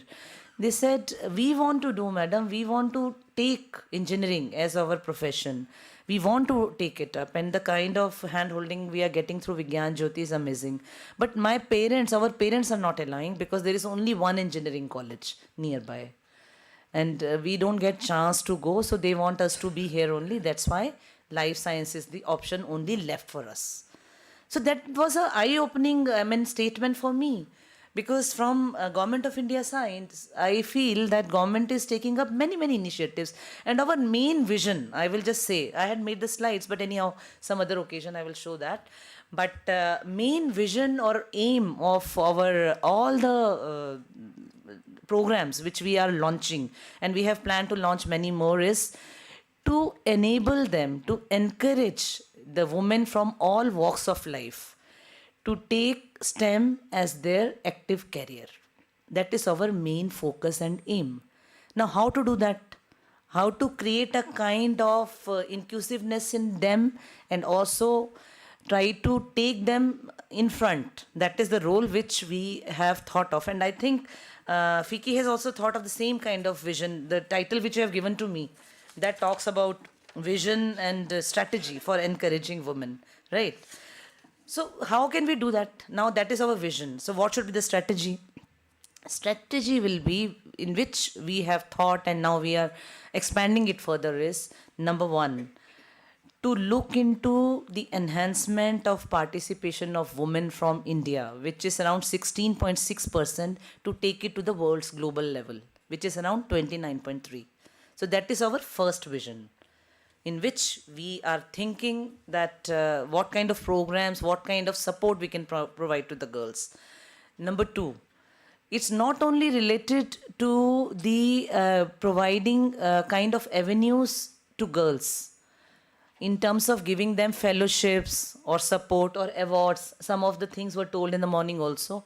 It's not only confining only to that level. Yeah, that will give some kind of confidence to them, some kind of self-respect also they will get, that they are able to work on their own. Now they have their own earnings. That matters quite a lot for a girl student. In this year, International Women's Day celebration, our Honorable Minister, Science and Technology, he inaugurated the session. And then, he interacted with some of the women scientists who got support from DST's IPR program, which Ms. Pratibha also mentioned. No? She was the chief guest in one of the program 2 years back. But in this year program, there was face-to-face interaction. Ministers have said that I want to know from them. So it was just instant. The girls were sitting. He told us, we called 1 or 2 girls. And it was so interesting that those girls, and I must say here, That program provides entrepreneurship to girls in IPR field. It's a competitive based program in which 1 year internship is provided by DST, and it's a holistic program in which they get all kind of learnings, lectures, internship, association with the industry of their own choice. I could see many industry friends sitting here, so that may be of interest to them as well. We have got a panel in which many industry partners and other bodies are there. So girls undergo that training, and then as an intern they get associated. And from our program, the total patent, I think there are 10% entrepreneurs are from DST's program only. So that was a thing which is very, very rare in one of the small program. So much of contribution we are making. And around 2,000 girls have been trained so far. And 300 are the registered patent right now. Like they are working. So I was just coming back to my story of that girl because I want to share. One girl was there. She said, after my studies, I was not knowing what to do. I got married and I never wanted to sit at home. I wanted to do something. But then I looked into this advertisement which came. Just like that, I applied. She was from, I think, biotechnology field. And she got selected through that exam. It's a rigorous exam. Only meritorious girls can get into that. Then she said, now I have to go to my classes, I have to study, it's 1 year internship, I have to go to industry. Earlier I was just confined to looking into the household tasks. But now it's 9 to 5, I have to be out of home. So when my husband is asking me that you get this thing for me, then, I tell him that you have to come along with me to the kitchen. 9 and 5 is for me even now, not only for you. So that was a kind of confidence, no? And we, all of us really liked her. And then, what was the comment made by Minister Sir? He said, now the time will come that these girls, they will ask men to wear ghungat. Like earlier times, no? You might have seen, no? That they wear that and enter the kitchen, don't come out of the house. He said that time is not very far off. If that kind of awareness is created and they have confidence. So what I want to say here is not only providing the avenues and opportunities. The story doesn't end there. All of us will provide them the opportunity. Like DST is providing many programs, which some of them have already been mentioned by previous speakers, but I will give a quick listing. It is there in my mind. Quickly, I'll just tell that. We are trying to provide an opportunity to the women who have break-in career. Break-in career means because of all those social reasons and whatever challenges they had in their life, maybe because of marriage or rearing of child or any other reason. So we want to give them kind of support for 3 years. So it is in terms of women fellowship. WAS program, all of you might be knowing about that. It has got 3 components, A, B and C. A deals with the basic research, basic science research. STEM is an integral part of that. B is societal. Now the government's policies are going more towards SSR. So we have to really see to it, the investments, whatever is made, that should go to the benefit of society. So the second program is meant for that. And third is IPR, already I mentioned.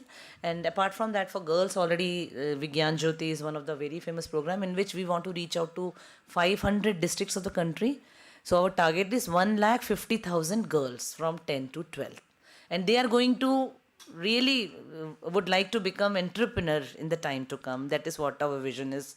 And Gati already about policy and women universities also. Curie is one program in which we are providing the facilities to the universities, which are only women universities, so that girls get better lab facility to conduct advanced research and they get benefit of it. Tell me my time limit, otherwise, many things I would like to say. There should be some, because we have other session also. So, but apart from DST, and we have got now new more programs in pipeline. We want to initiate one overseas program, one industrial fellowship program, and one program for senior women scientists. That is what we are planning to take up. And along with DST, there are many other government departments who have their own program, in which DBT and DSIR, UGC, SERB is also part of DST. They have also got Power Fellowship. Likewise, there are many, many opportunities which if girls want, they have to really do hard work. Without hard work, they will not get it because the system is like that. There are many, many aspirants, they apply and there is a rigorous process. But opportunities are there. We are there to look into that, to look into the recent requirement, and we would like our girls from India to take a stand that they are the best in the whole world, which they can showcase through their wisdom, through their knowledge. And many opportunities will be on the way, but you have to be little alert. Only one thing I want to say that we are here to nurture you. Our slogan is to retain you in science, in STEM. But the self-confidence, self-pursuance is more important, which is what girls need to show, not only to their parents, to their society, to their teachers, that they want to move ahead. They want to move ahead. And last thing I want to say, that when we are talking about women, so in many forums I have seen that only women are sitting and listening, because the challenges, whatever we are facing, unless and until we have the other counterpart, they are hardly in numbers sitting here, no? So we want us to be heard. That is the most important thing. How to make yourself heard. You should not sit quiet. Even if you're feeling you have some views, like the girls from JNK, they came. And I will share my picture. I will share that picture, Anandi, with you. If you can share, please arrange to share with everyone. You will get a feel that how talented those girls are. But they're sitting quietly. So they want them to be heard. They said that. कि madam I want कि मेरा जो मैं बोल रही हूँ उसको सुने. तो you know what I did, I took a small video clipping of her and I will make a small maybe 2 or 3 minutes, I have decided a video clipping of the girls and their voices I would like to capture from all across the country, and I will see to it that it is shown to the other people, no, what they want. We are not really we really don't know. We have made our plan, we thought this is required, but we need to hear them also, and they should also, all of you are here, but you know, the girls who are in remote corners, we should also make it a point, like mentorship, one point came in the morning session. So the talented or the if you are having certain kind of acumen, so try to be like a mentor to some people, no, if you can be. So I want to say that much, and I would like to end here. Thank you.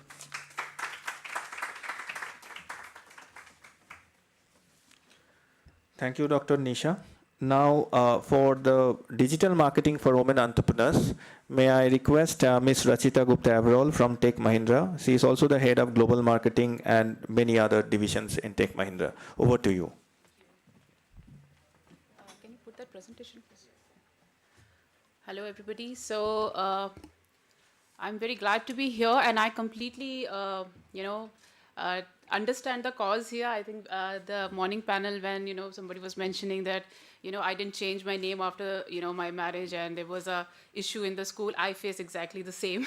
That's why I've now started putting an Abrol at the end, because people need to know that everything is hunky-dory in my marriage.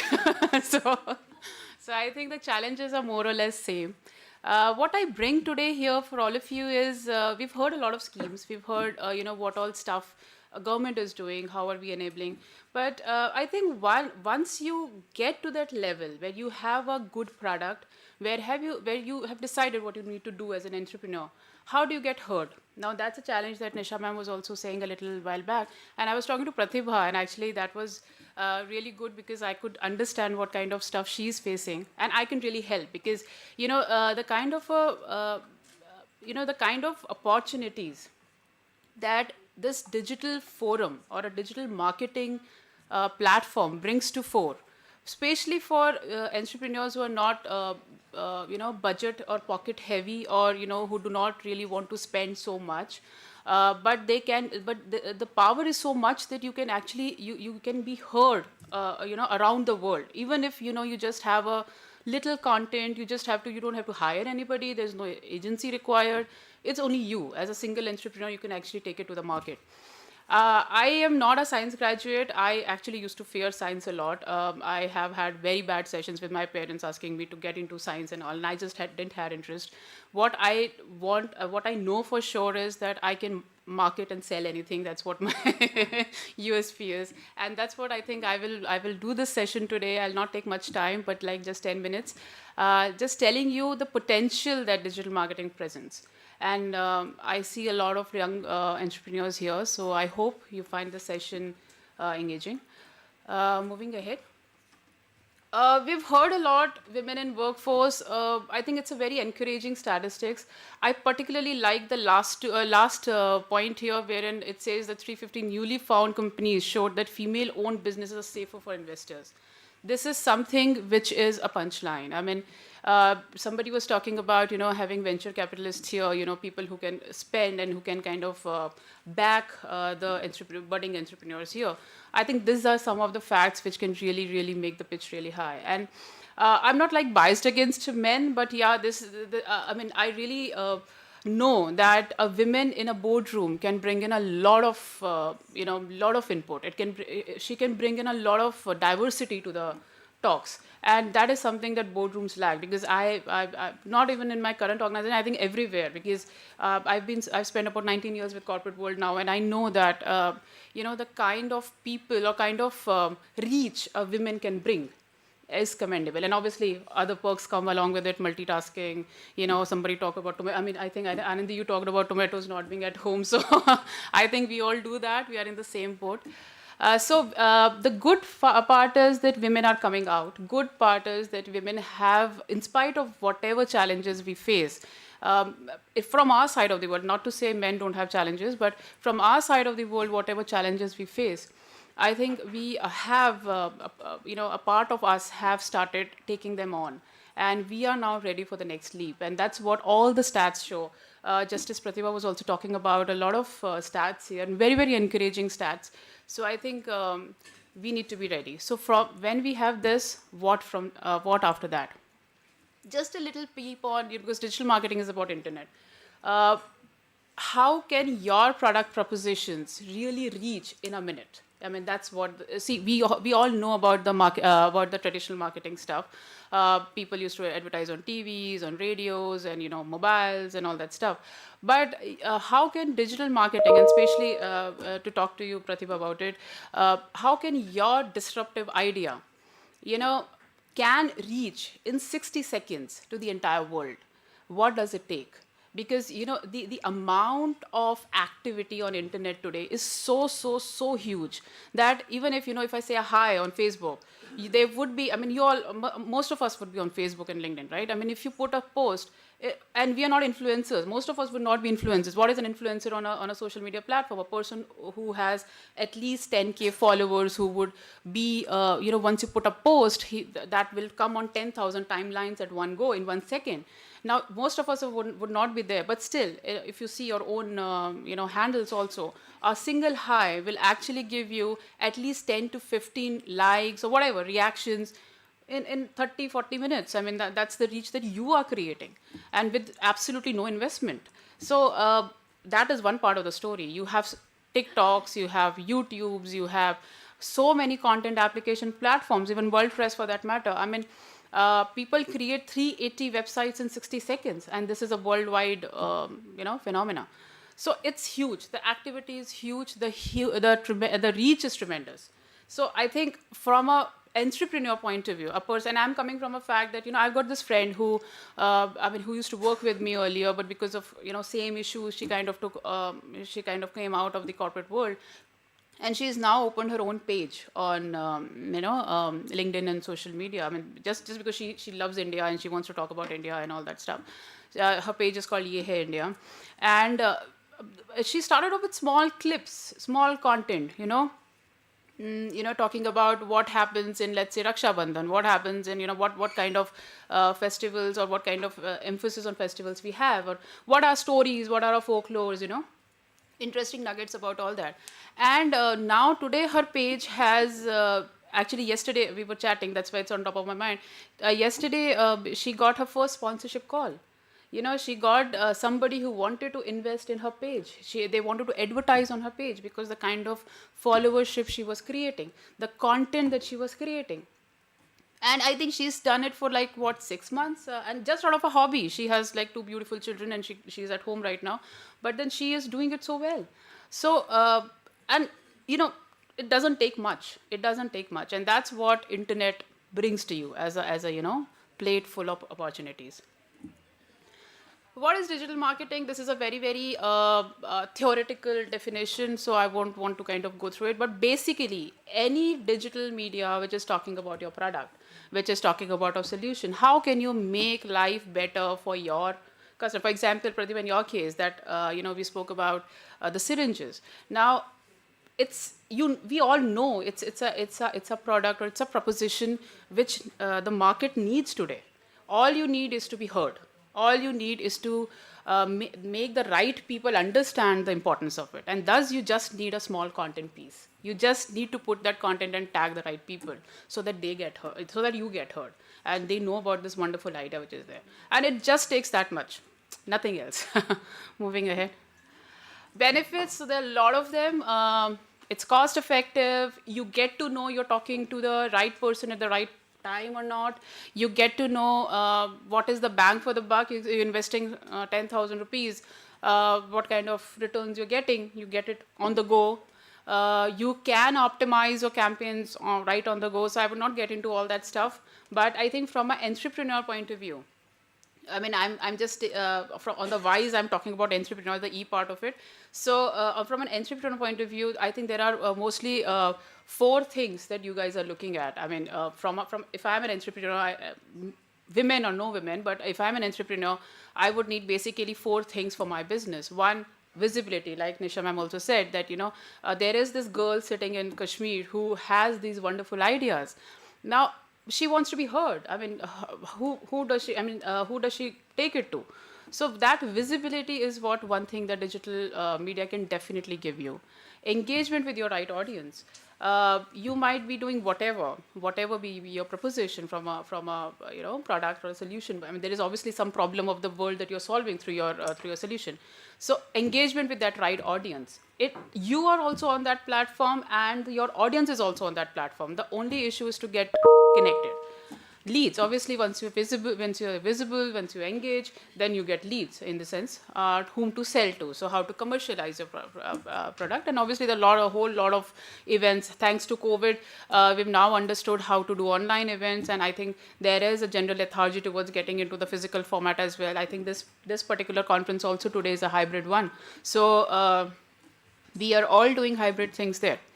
What all digital marketing brings on board? There is SEO, SEM, email marketing, affiliate. You can Google all these words; you'll get everything there. The only point here is that what you require is only website, some content, and minimal budget to get onto that. That's only 3 things which are required. I'm not getting to this, but I'm sure everybody knows about it. There is, how does a purchase happen? I just wanted to say that with every stage of customer life cycle, and I'm a marketer, so please pardon me for a very marketing-oriented jargon here. Like I said, I'm not a science graduate. But this particular chart here is a very, very commonsensical chart, which would say that you want to create awareness, you have tools in digital marketing for that. You want to create a consideration set, which is like out of 10,000 options that a customer has, you want your product to be in the consideration set. You have other digital marketing strategies fitting there. There is purchase. How do you enable that? And there is a post purchase, which is like just to understand that how do you bring that customer back to get your customer your product again. So you have tools for every stage. You have tools for every, right from email. We all get email marketings. We all get we all get those promotional 10% of messages. All that is digital marketing. How do you stand out is the challenge. The more your product is suitable to the customer, the more it is. The more it is. It will sell. The more leads you'll get, the more visibility you'll get, the more awareness you get. So the more right content you make, the more nearer to the customer you get. For example, I can just Ye Hai India, the page that I was talking about earlier. Now this particular page, this is run by a female only. I mean, she's a female entrepreneur, obviously not from a mindset of an entrepreneurship, but just from a content engagement curation point of view. So she has this entire inventory of digital videos with her now. And now, because she has created over a period of 6 months about 7 to 8 videos, and these videos are like big also. They are like consumer, people like hearing about why is Holi celebrated, why is Diwali celebrated in India, and all that, because we are very rich in culture, we are very rich in festivals, people want to know about it. So with all that in mind, what she is now doing, because that is content, that is pure play content that she's generated, she's talking to people, people are interested in her content. So now she's tying up with some handicraft stores based out of Rajasthan and all those areas, wherein she would be sourcing, in terms of, for example, if it's most of us are women here, we all know Karwa Chauth. So what kind of stuff do you buy in a Karwa Chauth? Thanks to Ekta Kapoor, all these festivals are really off the roof these days. But so if you have to gift something to somebody, so she's now getting into those festive gifting. So what could corporates can give to their employees, and she can source them, or maybe what could families, within families, what do you give to your relatives, as corporate gifting. So all that stuff she's doing now. So from a small thought of making, I'm getting bored, I've got kids are in school, what do I do? So I like India, I will make some videos around it. From that thought, she is now, emerging into a really, monetizing, business. Like, somebody was talking in the morning also in the inaugural session that, we're looking at 20 women entrepreneurs to become a unicorn. So to become that unicorn, you really need monies coming in. It has to be a self-sustaining unit. So so that's where, that's the power of digital marketing, and that's where digital marketing can really work wonders. So just, this is my last slide. I'll not take much time here. I think this was something that I wanted to share, keeping in mind the topic of the discussion today. And a lot of stuff that we discussed, that why women kind of don't really come out, or there are personal issues, there are marriage issues, or whatever, childcare, that we kind of hold us all back. I think one big opportunity that comes, that with digital marketing presents to women entrepreneurs are networking. Because I think I thought somebody was talking about, you don't really come out, that you have in your mind that, okay, if there's a social event happening, am I compromising my house, am I compromising my kids' education, or whatever, should I go or should I not? That's the first thing that come to our mind. But digital marketing presents you that wonderful opportunity of networking digitally with all the people that matter, with all the people that will there's something called an SSI score. Now this particular score tells you how rich your profile is in terms of your reach to the relevant people. So networking, you talk about content, put in content there, you have a conversation on that, do an event on that. So all those stuff is quite possible and reachable, that digital marketing can really present to you. And of course, personal branding, in terms of what is it that personal branding can bring on board. So thank you so much. That was from my end, and I hope you found it useful. Thank you so much.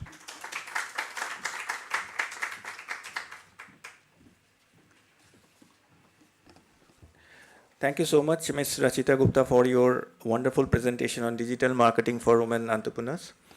Now, may I request, we wanted to felicitate the three presenters with a memento. So, may I now request Ms. Niti Wahi, who is the Group CIO and Digital Officer of Starlight Power Transmission Limited. She is also the FICCI Vice Council member. May I request her to kindly give a token of appreciation to Dr. Anirban Chakrabarti. My colleague Radhika will be helping it out with that. Thank you, Radhika.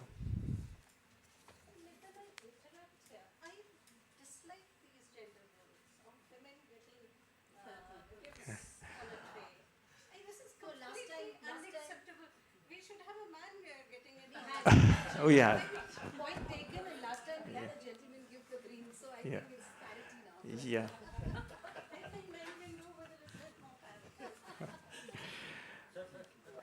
Thank you. Thank you so much. May I request Ms. Wahi to kindly give a token of appreciation to Dr. Nisha Mendedita, Scientist G from Department of Science and Technology, Government of India. May you have a round of applause, please? Thank you. May I request Ms. Niti Vai to kindly give a token of appreciation to Ms. Rachita Gupta Avrol from Tech Mahindra. Thank you so much.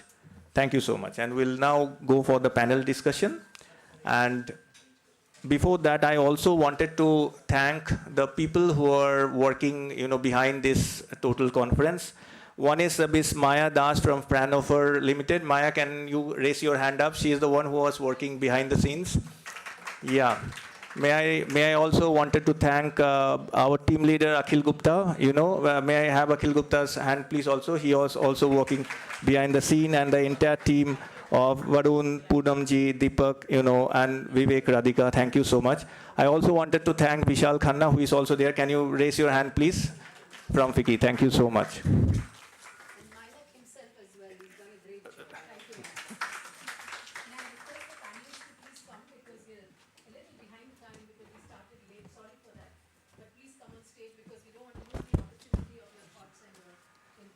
Yeah, so for the panel discussion, may I request Ms. Ananti Iyer, Director, Fraunhofer, and member FICCI S&T Committee to be on stage, please. May I request Ms. Josna Joshi, Business Director, EPC and Project Pursuit Sustainability Decarbonization Leader from India, from Emerson, to be on stage, please. She came all the way from Pune. Can we have a round of applause for her, please? Yeah. May I request Dr. Shailaja Vaidya Gupta, Senior Advisor, Scientist T, Office of the Principal Scientific Advisor to the Government of India, to be on stage, please. Dr. Anita Gupta was there in the morning, so may I request? Okay, Dr. Nisha is representing her. And may I request Dr. Shanti Bansal, MD, MBA, and Director Medical Services from Apollo Hospitals, to be on stage, please.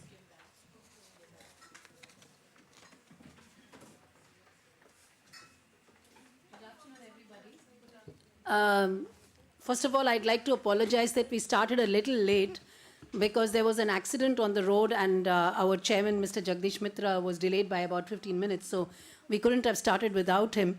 But that has set us back by a few minutes, and I'm really thankful that the audience has stayed with us.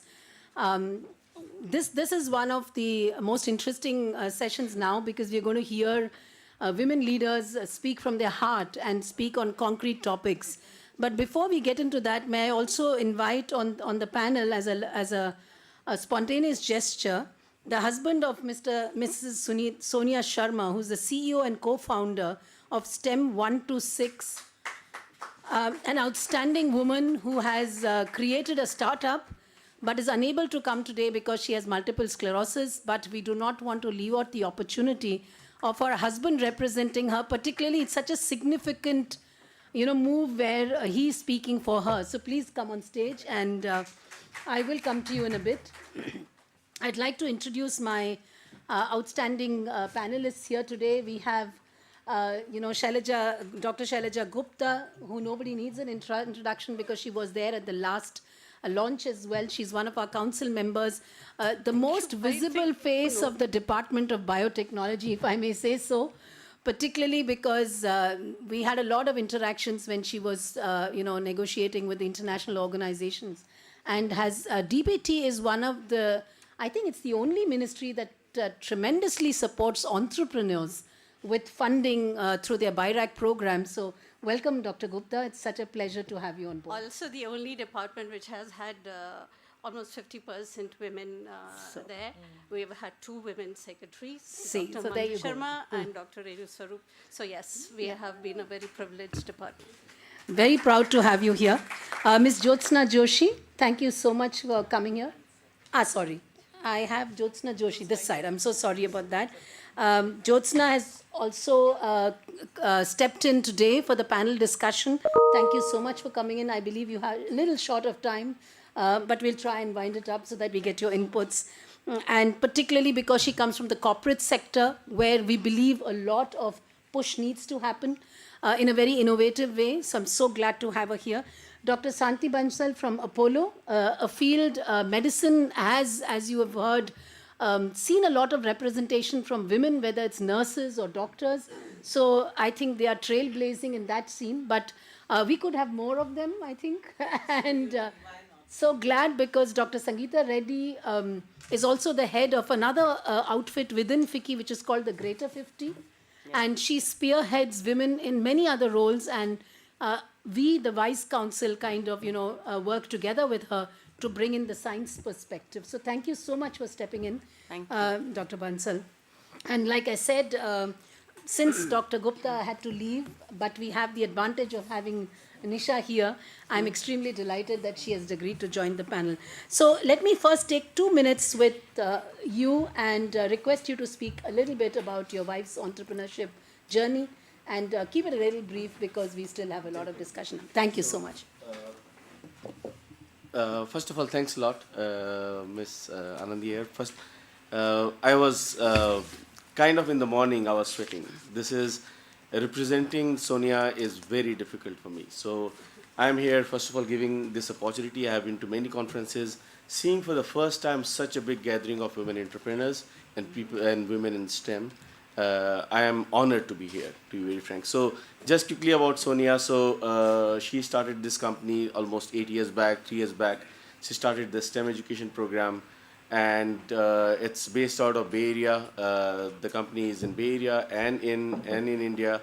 Her vision has been mainly around working from the grassroots level, scaling the STEM education, and ensuring that everyone is able to get this STEM education. It's affordable. It's something that can be given. We have seen there are challenges with availability of teachers, the complexity in the education, and I'm extremely thankful that finally she has been able to solve this. It's an online program. This is the outcome of the work. And talking about women entrepreneurs, look, last year she got diagnosed with multiple sclerosis. We have 2 beautiful kids. She manages her disease. She gets treated in Stanford, in Trivandrum. I was talking to Am over there. She manages the kids. She runs the whole business. And today is her birthday. And I wanted to be with her. Happy birthday. Thank you. She said, no, Kailash, you need to go. You need to go and represent me. So I flew down last night, and she said, go, we will not get this chance again, because what she has been trying to bring for the last 8 years, and 3 years especially, in making this all online program of STEM education, it actually, and thank you for giving this opportunity for me to come here. I hope I do fair to what she has been doing. I'm extremely, and I heard about challenges about getting the investors, having the support system. I think the support system starts from here. Yeah. And you are creating that support system for entrepreneurs like Sonia. Thank you. Thank you so much, Mr. Sharma, and wish Sonia a very, very happy birthday. May she heal well, because we need more of her and more of her power. And I'm sure we will collaborate with you to take this forward. So thank you so much. I would like to turn to Ms. Jyotsna Joshi, leading as she does Emerson, and taking the whole aspect of sustainability. And women and diversity is such an important topic, even in the self-development goals that you have. But the evolution of how women are contributing to a business case, it's no more a diversity card. It's no more just an SDG. But like we heard today morning, there is a very solid business case, because companies profit from a balanced vision, from multitasking professionals, and from the fact that the corporate world is a much parity-based scenario. What are your thoughts on this? What stops us from getting there where we want to go? And do you have a couple of quick tools that you can suggest that people here can pick up from you? Thank you so much, Fiki, Anandi. I'm hearing so many encouraging, and so much thoughts, points since morning, and it's really very nice to get this opportunity, first of all, and discuss with you and meet everyone in person. So in corporate world, I come from Emerson automation background, and it's a corporate world, as you said. 2 things what I could say that, yes, from the women perspective, there are a lot of challenges what we discussed today. But at the same time, when we are talking to women, as somebody was saying, women are very, very self-motivated today in India. They are very much encouraged to go for challenging roles. They are taking all those kind of, they're raising their hands and they say that, yes, I want to do this. So I don't see that kind of of course, there would be little bit part of it, like they are holding themselves back at certain points or certain situations in their due to personal problems. But I don't see no those scenarios is definitely changing, and we see that in corporate world that is happening. What is needed is, one is, we always talk about women empowerment and what women should do and this and that, but at the same time other side of the coin is, what is our system, what is the inclusive environment what we are creating for women to work there. And I think the leaders who are, I would say that traditional leaders, they also have to change their mindset a lot to create that inclusive environment, to give space to women to show their talent, to show their creativity. And that's where we as a, I would say that I represent here only one from the such organization. So there is a lot of stress in our organization also, where we are creating those kind of opportunities, environment where women come forward and take that, opportunities or raise their hand and they excel into their career. So that's, I think, something which is very important.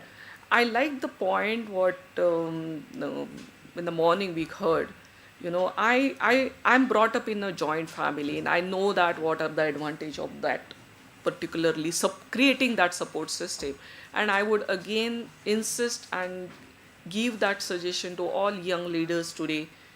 Please think about it. The nuclear family is definitely is not going to really help women who really want to go for these kind of, making their career. So definitely I think that is something on a personal level. Creating your support system matters a lot, and creating that support system at the personal level, at the family level, as well as in the organization, that also matters a lot. So collaboration is the word what we use it. Collaboration, and that really will help women to go for and opt for the higher career opportunities. Companies like Emerson, we are taking very quantifiable targets in terms of inclusion of diversity in our all the levels, not only at the managerial level, at the director level, vice president level, and furthermore. So we are talking about, we are at, like, of course, not a very great number, but we are at 17%, and we want to bring it to 20% by 2025. So these kind of quantifiable goals we are taking. And when we are taking these goals, definitely we are looking at all the aspects, right from the recruiting process. And one of the good aspect I learned from Neeta today is we don't only talk about diversity, inclusion, we should also talk about how diverse, experienced people we can get onto the board. And that really helps to get those kind of different perspective which is needed for the business to make the profitability, right? So I think all corporate world, they have very well identified, very well understood why women need at the boards, on the boards also. Definitely it creates that balance. Today, women, we are the one who create the good citizens for our country, right? We are the one, and you will never find the way we mold our children, like, we will do everything to make him or make her or him a good citizen. And somewhere I think we drop the ball. We don't think about ourselves in that journey. And that's where I think one important point I would like to give to each and every lady is, think about me first. Everybody will think, oh, you are a selfish lady, but no, unless you take care of yourself, how you are going to take care of your family, your children, and that really helps for growing it. As in the morning, I think you did mention, when a mother is doing her career along with managing the family and everything, children are definitely proud of that. And I give my example of my son. He does everything at home, because right from the childhood, my job is like traveling and everything. So he knows everything in the home, cooking, everything, you name it, he can make everything. At the same time, today, he is in a professional, like he's already started working in a professional world. So we also interact on professionally on different ideas. So that really, I see that difference in him. And I think that's something which every lady have to remember, how we are growing our children. I mean, there is like, it starts with who decides. I mean, the small baby likes pink color and then the boy likes blue color. We define it, right? So don't do that. I mean, it's like when you go to buy a toy for small children, we always go and buy Barbie doll for a lady, for our daughter, and always go for racing car for a boy. But this is what we decide. I mean, this is the bias what we have. So I think that is where I think we need to take care of those biases right from how we brought up our next generation. I mean, that's where the basic what I can add over here, right? Thank you so much. I will come back to you, Jyotsna, because I have a couple of points on how organizations create their HR policies for women, but sometimes it backfires, and there are a couple of ideas I'd like to pick up. But I'd like to turn to Shailja, representing, as you do, the government here, and a ministry that has so many women and, has supported, in fact, having women secretaries, because when we tried to get a panelist for this session, I must say that most of the women secretaries who we wanted to contact had either retired or there were just a couple more left. So it's a very sad situation today that a country that is talking at the 75th, independence year and doing so much for women, if you look into the administrative services, there are very few women like you. And they come in large numbers because the UPSC gets cracked more by women than by men. But as they grow into the system and they're coming into decision-making powers, there are fewer and fewer women, and particularly at the secretary level. This is important because they shape the policies and they actually create the systems that women need to be empowered as they are, to function efficiently. What are your thoughts on this, and what can we do to improve the situation there? So, Anandi, first to correct you, I retired as well on 30th of April this year. One more. So, I'm former. What you have said is integral to not just the government system, but integral to the industry as well. We just heard Rachita mention, or somebody else mention that there are very few board members in the industry as well. In our government system, you mentioned about the lack of women secretaries. If you look at Niti Aayog, the topmost policy decision-making unit of this country, there are no women. There you go. We have a vice chairman, we have a CEO, we have members there, all men. Or the senior advisors, all men. This is untenable. 50% of our population is women. We decide 85% of the economy. We are consumers. We are the biggest consumers of any economy. The economy is driven by women consumers world over, and India too. And we still do not have representation at the topmost level, at the topmost table. I will read out some statistics. And Jyotsna mentioned about the color pink. A very interesting story about Dell. The Dell computers, and they did not have any women in their board. And when they decided to go and create computers for women, what did they do? A pink color computer. The color had to be pink. There was a hue and cry from women that this is not acceptable. This is not what we want. We may be wanting softer keyboard. We may be wanting something else. Why aren't you asking us? We do not want a pink color. We do not want pictured colors. They had to backtrack, take back their campaign, and get computers required by the women. So having women on board is so essential. It is imperative when we have women on the board. You are ignoring 50%, you are ignoring 85% of the world economy, which is run by women.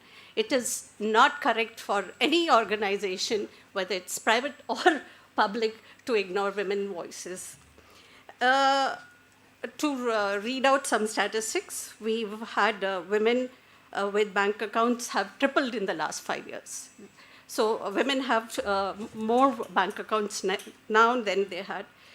The higher education enrollment rate is now almost as much as women in India. This is all Indian statistics. The fact is that we have great, huge dropouts, from 50% at I would say even post-graduation level, then they keep dropping down at PhD level, and then at the work level for whatever social economic reasons. But we have a drop down, but the enrollment is almost as much as men. The disposable incomes with women has increased by 63% in the last 5 years. And this is not just urban. In rural sector, 37% of the rural women consumer make their own decision as to what needs to be purchased for their household. The women part is increasing, but yet we see a lack of women leadership in the highest level. I shouldn't be saying it. Even the PMO does not have women there. If you look at any delegation led by the Prime Minister, it is the EM here, the NSA here, and they have all men there. The woman is probably taking down notes and taking the brief of the meetings. This is something we need to give more voice to. We should be asking for more, and that is why I interrupted about the gender roles, the enforced gender roles of getting gifts on a tray. We cannot be just doing lip service here. We have to go beyond that. This tokenism of having these women events and not doing enough is something I am completely against. If we look at our women farmers, 53% of farmers are women. And when we look at what image does a farmer, when you talk about a farmer, it's a man. The images of a man. Well, 53% of the hard labor is taken care of by women. And when the implements for farming are made, they are heavy and unwieldy, because the women farmer who is using those implements is not taken. They need lighter implements. They need implements which they can wield. It's not there because the women voice is not listened to. It's not even acknowledged. It's not even understood. When I had tweeted about how Niti Aayog does not have top leadership, a man and a blue tick mark man, I hadn't even noticed it. I mean, this lack of notice and this lack of complete invisibility of women is something which we have to fight against. Our voice, if this was a different occasion, there would be more men here.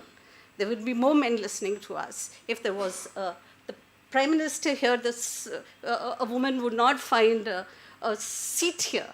There would be all men sitting right in the front and in the last 3 rows as well. It is a situation which needs to be fought against, and women need to raise their voices against this. I don't want to sound like an activist. I'm not. I just think the government as well as the private sector need to listen to women more. And this is not about government. It is across sectors that women voices need to be. No, sure. I totally agree with you on all your points, and we all feel this very much. And the reason I asked this question is that you have been in the government, and it would have been great to get an insight, I mean, what are the policies? Why does this happen? But equally from the corporate sector, like we talked in the morning, right? I mean, one of the concrete suggestions that I made was to, when you apply for a job, I mean, you're seeking a position, why do you ask for a gender? Unless there is a real reason why only a man can fill in, or you're going to filter that job description by the gender. If companies start to advertise their positions by calling for applicants and not necessarily asking whether it's a man or a woman, I mean, at that stage itself, that inbuilt bias gets addressed, right? And not having photographs pasted there. Yes, that's right. So those are some things we can pick up. But coming again to the field that has seen a lot of women, Dr. Bansal, it's not only the empathy that women doctors or women nurses bring. And again, what's perplexing is we are talking about long hours. and therefore women cannot bring in. But you are beating the buck because you know the trend. You're bucking the trend because here you are. My daughter is studying for medicine, and I know that she's looking at working 18 to 19 hours. And during COVID, as a volunteer, I saw doctors working 23 hours. No jokes. I mean, they would literally step out for an hour to get a wink and come back and get onto the vaccination program. So how is it that in your field, we are seeing women come and shine and stay there? And what is it that you're doing differently? Because this could be such an inspiration to the other sectors. So true. Thank you, Anandi, for bringing this up. Because healthcare is one sector which has seen almost 70% of our workforce is women. Okay? And there we don't look at, we are looking at 12 hours, 18 hours, and as you said, even 23 hours. I have myself, I am a critical care person, a cardiac anesthesiologist. Though now I am in an administrative role as Director of Medical Services, I worked for 48 hours, stayed with the pediatric cardiac surgery baby so that nothing wrong goes with that baby. 48 hours straight. When I had a small kid at home who was 3 years old. But it requires support system. And let me tell you, all healthcare workers are supported by their families. Like my husband, I am in a neutral family, but my husband supports me. Today, my son is grown up. He has come with his fiancée to our house, and his fiancée is not doing well. He stayed at home to take care of the kids. And I'm here representing women. All right? So you need a lot of support to do this. We as women in healthcare support each other. Whereas it's work, family life. But yes, what we all talk about work-life balance, healthcare doesn't have it. Trust me, we don't have. Your daughter is going to be a doctor. There's nothing which can define work-life balance. For us, work is life and life is work. And as you did mention that it's not about empathy. It's about compassion. It's about humbleness that generated when you serve somebody. Who gives you the privilege as a person to touch you, to feel you? Who is giving you this permission? A patient gives you that permission in healthcare to touch them, to feel them, to make them healthy, to make them feel safe. So we healthcare workers are privileged. So that is what drives us. I don't know how can I bring that to other industries. I really don't know how to do that. And when people say that you need to be assertive, you need to be confident, you need to be professional, to be a good leader, I really differ there. Because it's not about that. You can still be empathetic and compassionate and be a good leader. So healthcare leaders really project that they are empathetic, they are compassionate, they are professional, and they are doing good. There has been a study by McKinsey, which I would like to quote here, that was done in 2021, where they found out, and I must tell all the audience here, it's only 4% of female leadership in healthcare. Though we comprise 80%, 70 to 80% of the workforce, we don't reach. Where I am, I'm the first DMS in Apollo Hospitals, Delhi, Director of Medical Services. But thanks to our Vice Chairman, Preeta ma'am, and Shobna ma'am, Shobna ma'am was also the first CII president, first female CII president, yeah. And Sangeeta and Dr. Sangeeta is our MD, along with Sunita, who is also our joint MD. So these are 4 powerful women leading Apollo hospitals, and they are the ones who are crafting our ways. You know, there has to be always somebody who has crafted our way to reach here. I have reached here. Now it's my duty to mentor and coach other female leaders, to give them and tell them, ask for help. What do you need? What do you need to rise? How can I help you? That is what if we can do for each other, I think each of us has a leader in us. That's what I believe. Absolutely. I mean, you're so right. Anandi, before you, just to add to what Shanti said, she talked about leadership in medical, and if you look at university systems, 60 to 70% of her workforce is women in all our university system. The vice chancellors, I think, are 4%. Yes. It's same as healthcare, yeah. And I'm sorry, I just didn't finish my story of the McKinsey study. You know, it mentioned that it's only the 4% CEOs who are leading healthcare, but in those hospitals, there were two important results that were so close to any hospital system. One is they looked at the period of receivables, which came down drastically with women leaders. And secondly, deaths with critical diseases came down with women leaders. You know, these are two, one is PNL and one is clinical excellence. So they excelled in both the fields. So this is how women leadership is. Thank you so much, Dr. Bansal. I mean, two very important takeaways, which I'd like to underline, because I think this is something that we should really capture and disseminate. One is that women leaders need support, but they need to also give support to the next gen and to the people around them, which very often I think we do not do that.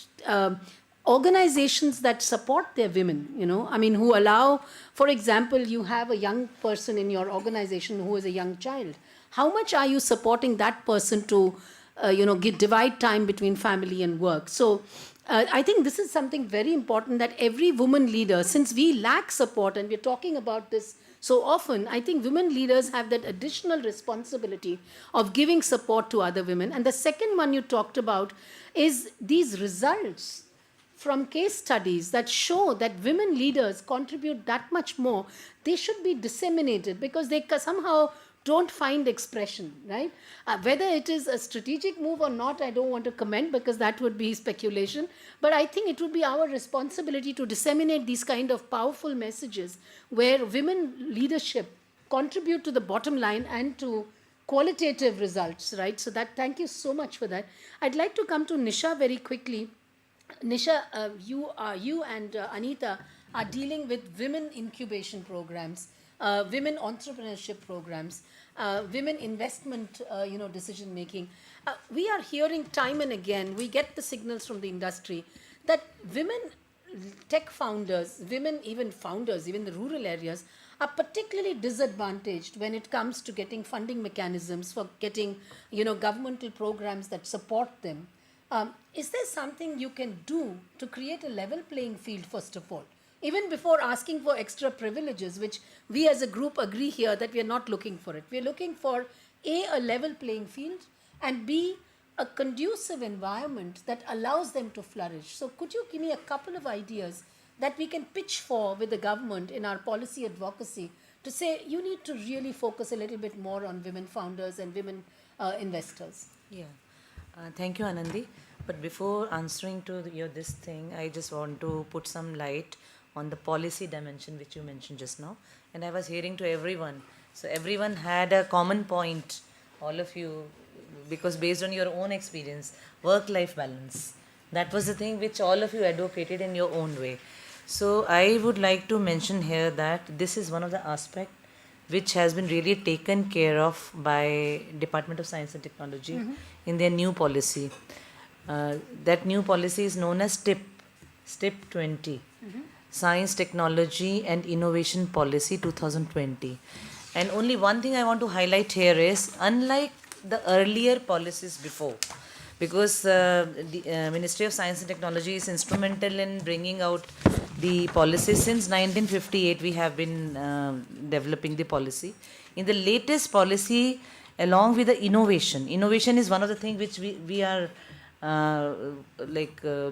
targeting towards, and we want our girls and women should have innovative ideas which can be captured through different modules, which you are saying, maybe through some partnership or maybe by providing them proper funding and avenues. So I'll come to that later on. But in STEP, there is a specific mention of equity, diversity and inclusion. First time I think in our country it has come, which talks about providing the kind of, I will say, amicable environment to the women to pursue science in a better manner, as they are facing they need kind of support, no? So what kind of support can be there? So at least there should be 30% participation of women in all possible bodies. That is one thing which is coming up, and I think we are going to, especially in the leadership position. All of us are talking about that leadership position, and Dr. Shailaja also mentioned about DBT, and likewise all departments are looking into that. The women who have good experience, that is more important. You have to be thorough, you have to be really worthy. It should not that we are demanding and it should be given because there is some policy of 30%. All like in engineering field already we see that there are hardly very few women still now. I remember our former secretary mentioning to me once when I took over this Vice Kiran division that when I was in IIT at that time there used to be only 1 or 2 women, and even after 30 years when I am going there still I find the same proportion. There is not much change. From 4 number it has become 7 or 8 number.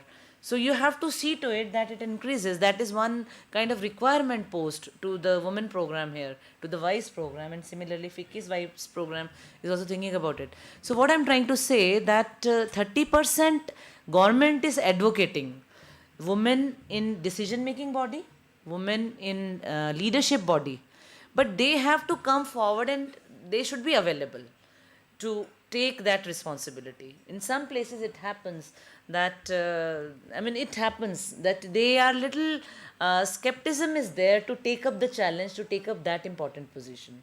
That also happens sometime, which may be very rare. But that also we need to give them a kind of a confidence that, we can handle things forcefully. That is one thing I want to say. And there are too many other options or good features which are figuring out in STIP policy. One is about the dual responsibility, like husband and wife. In other developed countries, the cases are that husband and wife, both of them are working together. If because of certain issues, wife is not able to contribute, then husband is doing. So they call it dual job responsibility. So that is also coming up. And one more thing which is very, I found that new and it is going to be very important is bringing out the academic age into picture. Always when a person or a woman is appearing for some interview or some job, Anandi said very good thing that we should not mention Miss, Mr. or anything. It should be neutral, gender neutral. That is that word I want to give, gender neutral applications. So similarly, when a woman is appearing or, in some interview, if they are trying to take up the thing, so their age matters. And because of certain challenges, if they are unable to take the active science career for 4 to 5 years, then it adds to the age limit. So then she is disqualified from that. So we are trying to bring in the age experience. Biological age should be replaced by the technical or professional age. So that is what also, but these ideas can also add on. So these are good things. Actually, these kind of interactions are required so that our common things come, like we converge to certain area. Now coming back to the thing which you asked me, with regard to the avenues for entrepreneurship and other things which you said regarding the requirement for funding, how it can be met and what are the plans. So I would like to say here that already there are few programs which were on board, but before COVID those were really very actively implemented, and all that kind of a thing, that startup and Nidhi already she had mentioned, Anita had mentioned, and 1 or 2 more program which I want to say here which covers certain thing is S&T for women. That is one program under which women technology parks.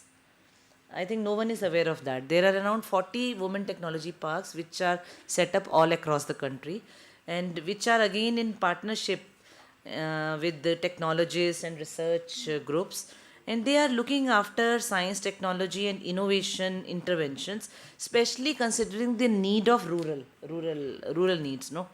Like many things are there in which many entrepreneurs are also there. I think many numbers are there in that. And another program was WEE, Women Entrepreneur and Empowerment Foundation. That was also another program earlier, in which DST had done in collaboration with, I think, IIT Delhi. and in which it was meant for the middle-aged women to have entrepreneurship, no, in many areas. Many areas were identified there. But these are, I think, earlier programs. But now, as of now, we are willing for any kind of collaboration and convergence with the ideas, with the CSR component. I was, yeah. We'd be very happy to bring Yeah. some thoughts to you Yeah, because yeah. one is having a program and the other is actually disseminating it so that women are aware and can pick it up and implement it. I think, and that's something the Vice Council I would like to leave thought with Mainak and Nirankar, so that we can pick it up and bring it to the membership and broad base these programs so that really qualified people apply for it. Women who need these support programs. Coming back to you, Jyotsna, we were talking this morning among the panelists and we said there are some policies of the government or even companies that actually backfire, and I'd like to take the view of all the panelists before we close. For example, there is a rule that says, women have to be given at least X number of days during maternity, and men should also, as fathers, should be able to apply. We are hearing from the industry that corporates start to then think twice before employing a girl of a certain age, right? Because you know that this policy will kick in. So that actually starts to work as a deterrent instead of supporting, because companies at the end of the day want to see their profits going up and they don't want to employ a girl who's just married and is going to probably in another 2-3 years have a child. So one is the policy with good intentions and the other is the implementation, and there is a gap. So I'd just like to hear from all the panelists and maybe even from the audience here, if you have any thoughts on these kind of policies that may or may not work in the way which they are intended to, and we'd like to collate these and try to put them out there for people to start thinking and dialoguing on those. Jyotsna, if you'd like to start. Yes, Anandi, it's a very valid point. And let me just tell you, I mean, when I started my career, this was not at all anybody's thought. There is something we need to do for women, their, entrepreneurship, as well as giving some them kind of environment, or there is no thought at all. Now, at least today, corporate world, they have these bigger goals. They have identified very clearly why they need diversity or gender diversity. Okay, they know what are the advantage, and as you said that corporate world thinks about or talks about profitability of the business, sustainability of the business always, right? That is their first goal. And when we talk about sustainability of the business, definitely diversity has to be there. This is already given. That is already, you don't have to go and convince corporate world, okay, you need diversity for having the sustainable business model. And that once that is given, then along with that, these kind of policies which are kicking in, that is something I would say that today there is a very positive approach towards it, definitely. And today we are talking about 6 months maternity leave and talking about extending it furthermore.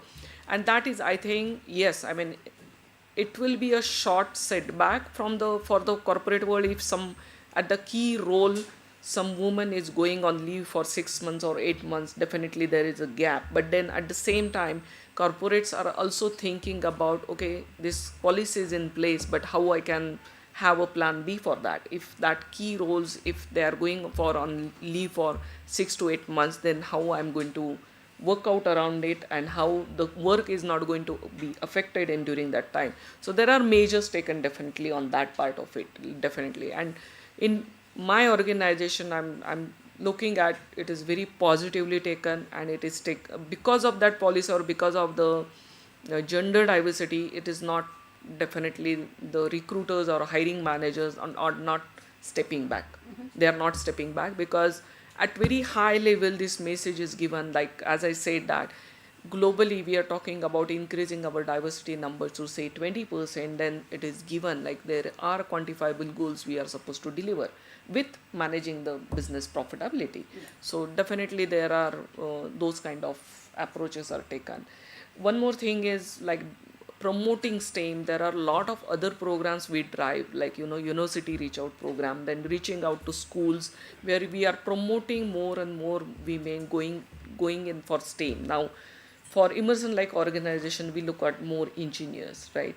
And the one point came out in our panel discussion is there should be a gender neutral approach when we are recruiting the process. But today what is happening is when we are recruiting, then maybe we are talking about, we are getting database of say 10 CVs or resumes, and out of 10 like all are men or only one is woman. So why we are identifying that process itself, what is the gender diversity or database you are getting? So we are insisting, no, we want 50% balance at that moment itself. Yes. Then writing down the job profile also we are looking at in a very at a micro level, what are you writing, whether it is really needed for the job, because traditionally we are very writing, okay, I want these, but then we are looking at that process also. One good point I would really want to mention over here is what pandemic taught us is basically a flexible working hours, and that like just 3 years back, no corporate could have thought about working from home policy, no way.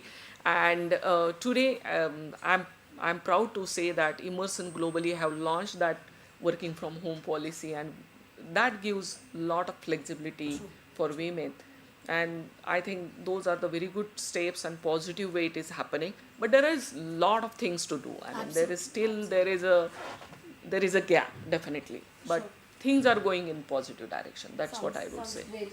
Anybody would like to comment on some of these anomalies that we need to address? Anything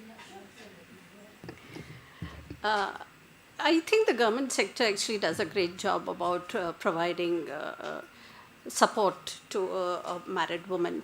We get 6 months maternity leave and we get 2 years childcare leave. I have issues with that. 6 months maternity leave is fine because we have to. It is for a biological role, we have to breastfeed a child, we have to take care of a child. And those 6 months are imperative for a woman. It is a biological role which we have to fulfill. It is fine. 2 years of childcare leave, it is only for women employees. This means that the gender role which is enforced on us about taking care of our children once they are above that way above that breastfeeding phase, as it can be called, that role still stays with us. Somebody talked about husbands being more supportive. I think we need husbands to be there taking care of our children. The support starts from home. And those 2 years which we are given as childcare, it's a great support system for women because social structures will take a long time to change and all that. But it is a great support for us. But it also is an impairment to our professional careers. We are doomed if we take it. We are doomed if we don't take it. If we take it, we get bogged down because of our promotions. People will not want to work with us. So this woman is going to take 2 years childcare leave. And if we don't take it, our families will say, when you have a provision, why aren't you taking those 2 years? So it is a very bad situation we are in. But these are constraints which are not thought about because most of the policies are made by men and women's voices are not taken into consideration. So yes, there is a long way to go, but we are getting there. But I think one recommendation, 1 minute to you, one recommendation could be that this should be for the parent and not for a woman, right? Yes, absolutely. It could easily The bring in that childcare has element. to be for a So it can be any one parent can decide, Taking- and that taking should be leave, a yes. possibility. Neeti, you wanted to say something. Sorry, I just wanted to add to this. Paternity leave per se, and I totally agree with you on that point. In fact, I would even question on the 6 months, but that's my personal view. Paternity leave, for example, in our organization is 3 months. So the intent is that the lady takes the 6 months first, and then maybe she can get back to work. And then husbands, so similar policies are required across so that then husbands can step in. And why 3 months? It should perhaps be even more. Yes. The other thing is break down the leave. It doesn't have to be taken in one lot. Yes. Break it down, take it when you need it. Yes. Yeah, yeah. Organizations can move towards changing some things there. But more consciously, 2 points that I'd like to make. We talk about biases, and many times they're just unconscious biases. So, what do organizations really do to actively talk to the changing those. Yes. Yeah, They will absolutely. never say, none of my staff will also, for example, or my colleagues will ever say, we don't want a lady. Of course, we want a lady on our team and she brings everything to the table. But a lot of these biases have to be removed completely. They don't, sometimes people don't even realize Yeah, what they're doing. yeah. Or maybe you're Absolutely. etc. Yeah. There was another point made which was about senior positions, leadership positions, and I think somebody else was saying women perhaps not stepping up for taking those positions actively themselves. Actually, I see nothing wrong in putting policies in the company saying this percent will go to women. Because if you want to bring thinking at the corporate level to that stage, you will have to do it with some extra push initially when you start. So I personally don't think there's anything wrong. It's not about saying we'll take someone who's not qualified, but it's about also saying if you're looking at two people who are equally qualified, will you as an organization take a bet on a woman because maybe you think she brings something else to the table and everybody says it so consciously. So then why don't we just do this with our policies and bring better levels of participation from women workforce? That's a very important point, especially in the government sector when we are looking at leadership positions. It's a search cum selection committees which are set up. Search and selection committees are mostly comprised of men, normal. And then because of the network and the way they interact, the top of their name recalls for those search and selection for leadership are men names. And These old boys this thing, it's a old boys, young boys. I mean, it's a club. It's a club. But this point that these men have to compulsorily nominate 30% of the names as women, I think that is important. And I also disagree with Nisha when they're saying we have to be exceptional. Why? We suffer average men in leadership position in India across the sector. Why can't they suffer average women? And let there be parity in that. I want to make a correction here. I didn't say exceptional or extraordinary. I only said that sometime, as all of us... Nisha, how many men have you seen very hardworking in your I'm own not saying, I'm not saying organization? hardworking. I'm not, like, my words are now twisted in a woman world. What I'm trying to say, that sometime what happens, that women, when they see not so conducive environment and support around them, which all of us have seen, maybe our colleagues or our, all of us now talking about the thing which all of us are feeling, that there are certain biases, no doubt, seen or unseen. So sometime it may happen that the young budding woman, they may feel that, they have to do lot of hard work. I'm just trying to say they must make their worth visible to the male dominated or whatever we call it, like as you yourself are saying, that there are many men in one committee. It's not there is no woman in that committee. So I'm trying to say that they have to show their worth in terms of their publications, in terms of just handling the programs nicely, so that they're bound to say that you see the way she has handled the program. So they have see your power. point, They have to Nisha. show their power. I just want to give an example. I get where Nisha is coming from, and that's a very valid point. When you put a woman in a board position, very often they get extremely intimidated by that atmosphere, because you have usually men and who know how to run a corporate board. Now, as a woman, if you're coming in for the first time, you're not equipped, because there are no written down ways of how these things are done. And I often note I'm in a group where we are women on board, it's called, and I hear from women how they suffered the first few instances, because the men would discuss everything, and then when they take the photograph, they'll say, "Aap beech mein aa jaiye," because they want. Unki voice bhi nahi jati kai baar. Yeah, so they want to show that there was a woman on board. So these are some real reality bites, right? So I think the message here is that women need not get intimidated by new situations, because we will be in new situations going forward. I think there was a hand raised there, yeah.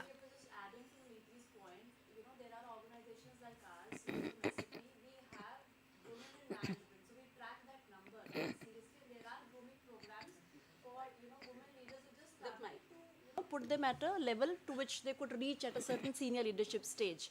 So what I'm saying is, not all, but many organizations like us, we do that. Yeah, We track women that in is management. very critical. This quantifying, because at the end of the day, we have to talk facts. We have to talk data. And if you have data, and that's why I said your point of that McKinsey study is so valid, I think we should disseminate these kind of stories from the Vice Council, where we have success stories of women having handled economic criteria so effectively, qualitative criteria, and we need to get data on board. And to that extent, I'd just like to take a minute to say that we have done a survey, or we are in the process of completing a survey around women to say what is it that they need. We don't want to put things out there which they don't need, but we need to understand from women where are they finding some kind of difficulty, some challenge, and what is it that we can do. So I would encourage women in this group to kindly forward that link to more women, and get their input so that we can bring out this survey and say, women need these kind of programs. And to that extent, from today's discussion, I would also like to take a few pointers and say, let us put together our thoughts, and we will send out a mail to all those who have attended this program and even not, to say what are the policy changes that we are seeking, both at the government, at the corporate, at other levels, to say these are the changes that we would like to see implemented. And very good suggestions have come up. We should keep thinking on these lines. And if there are any more pointers from the audience, I would love to hear. Yes, please, there. As you were saying about the policy change, right? And ma'am, Jyotsna ma'am also said about corporate. I worked for Dell for 20 years and left in 2019, started my own entrepreneurship. But in the year of 2009, I can say, I got married in 2007, went for a leave for 21 days. My boss said, when I gave him a call, and Dell is a very strong sales-driven company, and I'm a sales and marketing person. So when I gave him a call during honeymoon and all this, I said, sir, what's happening on my numbers and this? He said, enjoy yourself, come, live your life. When I went back to, and then there was a function, year-end, and the 5 awards were given to me, even though I was not there in the sales and things. And after that, when I had my first son, fine, in 2009, I would say, it was work from home. I was supported in, day out. And I remember my son was born on 11th January, and I went to the customer on 10th January because the customer wanted me as a salesperson to close the deal. Fantastic. So, and my seniors were all, and at that point of time, I was just an engineer moving out of the college, and my interview happened, and I said, if you don't give me a chance, though I'm an engineer, I want to be a salesperson, leading the sales team and being in those marketing front. And he said, okay, fine, let's join it. And that was the time when I started my journey into sales. And then I did my master's and all this. But at that point of time, the Dell team supported me. They were men. Yeah. Most of my managers and the super seniors were men. But they supported me wonderfully in the year of 2009, 2010, 2011. I used to do my work as I wanted. If I'm traveling, I used to look after Rajasthan, the government. So they were like, I was the only girl going into the government sector at that point. Very few girls used to be a government salesperson. But I did that, and there was huge support. So it's all about the thought process. It's not about, means at that time, it was not 6 months of delivery time and all this. In 2017, I had my daughter. So at that point, also I was working for Dell. Went to Europe, came back, joined Dell again, and they supported me at that point too.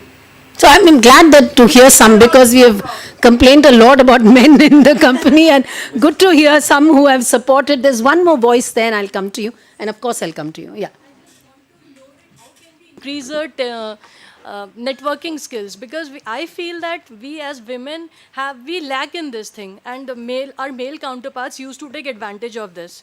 So how can we? I just want to understand from the panel that what key takeaways I can get regarding networking skills. We'll come back to you, but I think one very critical thing was speak up, right? I think one of the people who had presented, they said speak up, don't be, I think it was you, Nisha, who said, or one of our panelists who said that speak up and don't be hesitant. Anandi, if you're okay, I will your just, voice should be heard properly. Anandi, if you're okay, I'll just take this one, the networking part. Simi, of just course, 1 yeah. minute. Yeah, so about networking, I will say we need to be ready to take some chill pill in the life. Because what happens is we want everything, there has to be an output. If we have been there, met few people, what is the output? We spend time, we as females start thinking like that. So one rule which I believe even I am still thinking and trying to master it is saying that if you've gone and met some few people, don't think what is an output. It's okay. And that is where you'll be able to build the networking skills. Thank you so much, Simi. That was Simi from Tech Mahindra, who's also a Vice Council member. Thank you so much for stepping in. Ma'am, please go ahead. Good afternoon, everyone. Yeah, so myself is Pratibha. I want to point out that no matter how much we are bridging the gap between the gender, let's just be realistic and recognize that we do have a different kind of body as compared to men, and neither systems nor the whether education or corporate is supportive of that. A very simple thing I would like to point out is that there is an increase in incidence of PCOS. Women are suffering from fertility issue, and how sad is this? Even though women are the part of medical fraternity, but there are only two research papers. One is in 1991 and one in 2015, which finds out that the menstrual problem is linked with high blood pressure problem, and what we see during PMS, that behavior is actually because of high blood pressure, which is a silent killer. We know this. And we are seeing that above 30, women are suffering from these problems. And because of the change in lifestyles, now puberty is hit at a very young age, which is making women weaker and more prone to cardiovascular diseases. Nobody is talking about this. We are coming with the period leaves, but most of the organizations don't have that. Much more worse is the case, as I am an individual entrepreneur. When I go to the investor, etc., I am asked these questions like, you are not married, you will be getting married soon, you will be getting pregnant, so we won't want to invest in you. Yeah. I just wonder how many times when a man make a choice related to education or career, are they asked the same question which I am asked? Yeah. So instead Point of taken. having... Point taken, because Yes. we're running short of time. I just want to say that all your points are valid in terms of us having to fight against the system, but that's precisely the point, that women have always made it despite the system and not because they were supported. Yes. So I think we should just continue on I that. think- And in terms of your last point, we are trying to work on a playbook. Anjali is not here today, but one of our vice council members is an outstanding startup evangelist, and we are working together with her and a couple of other organizations to put out a playbook to investors and VCs so that they are even aware of the questions they ask. You see, sometimes, like somebody said, like Neeti said, you may not even be aware that there is an inbuilt bias in the question that you're putting, and the fact is that on the one hand you have to accept that they have to think about profitability, but is that a relevant question? Is it valid to put it there, is what we need to consider. I would like to say that it is important and now it is essential that we make maternal and reproductive education a part of not just education curriculum in schools but in college. Excellent point. We'll So note it that down, yeah. not just women but also men are aware of what is going on. Because one side we are very boldly fighting period poverty. We need to add this more than sex education. I think this is very important, and men and women are Point aware taken, of ma'am. what Point they're taken. We're a little short of time. We have time during lunch to interact, but in the interest of time, and it's a very good sign that we're still talking despite time having run up, and we are standing between you and lunch. But because we are powerful women here, we'll give the last word to the man in the group. First of all, I'm not sure if I'm allowed to speak on this topic, but I'll still speak, having lived in Sweden, in Germany, now staying in US. I think we need to celebrate paternity leaves. It is extremely important we encourage men to take it, because that creates that, the fear that when women goes for 6 months maternity leave, there's no work done. It will be same, man goes for 3 months paternity leave or 6 months paternity leave. So once you create that atmosphere of celebrating, I think it will be much healthier. One thing I want to acknowledge I heard Dr. Bansal, and she spoke about the medical institutes run by women. I have seen how a company led by a women CEO behaves. I'll give you an example. Maybe I should not have been talking, but it's extremely important to pick that point. There is this Niti Aayog program where it's called Adult Tinkering Lab. You all must have heard about it. Thousands of schools where you put the STEM education, STEM labs. I have seen, especially Sonia, behaving completely different when that was happening. When that was happening, people were like, "Oh, let's go get the lab as much as possible." And she was like, it is not sustainable. You cannot do it. Because if you put the lab, how do you get teachers in tier 2, tier 3 cities? It's not about putting the lab. Where do you get the teachers from? And especially, how do we ensure that at least you are able to deliver that education? So she, being the CEO, was in a position to put her foot down that I'm going to invest my money in creating the content which will enable these labs to work instead of just going getting more numbers. Going and ensuring that the teacher problem is taken care of. And most important, and this is what I'm very proud of, we live in Bay Area. She said, look, STEM education, whether you do in US and India, should be same. I want to work in a model where we export STEM education from India to US. And that is what she was able to implement it. So all the R&D is done in India, and the education provided, and this only a woman CEO can do, because yes, money is important, finance is important, but how do you grow that high EQ which exists? And that was, I was completely able to correlate, because the value created is completely different level as compared to pure driven by the business. So thanks for raising that one. Thank you so much, and thank you for underlining the EQ element, because I think that's one, if you can say, differentiation. Yeah, thank you. Yeah, it's so important to have that EQ in everything that you do, and women have it more. We are fortunate to be blessed.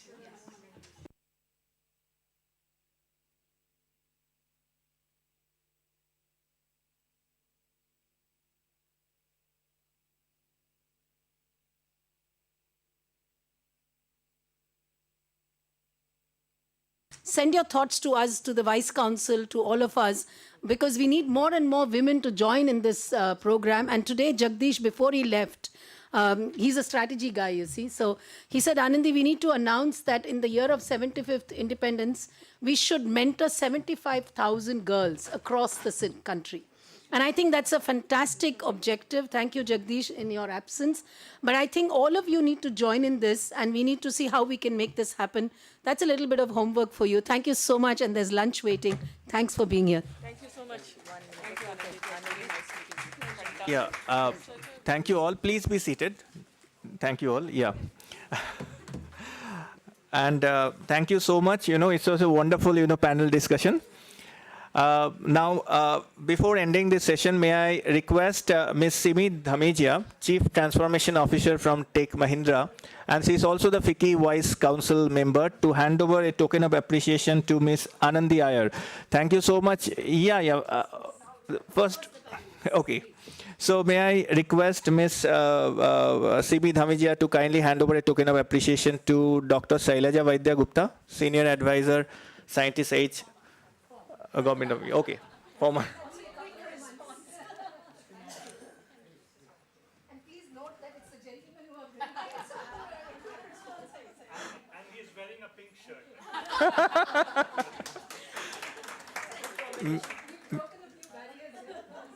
May I request Ms. Dhamejia to kindly hand over a token of appreciation to Dr. Shanti Vansal, Director Medical Services, Apollo Hospitals. Thank you so much, ma'am, for your time. May I request Ms. Dhamejia to kindly hand over a token of appreciation to Dr. Nisha Mendeditta from Government of India.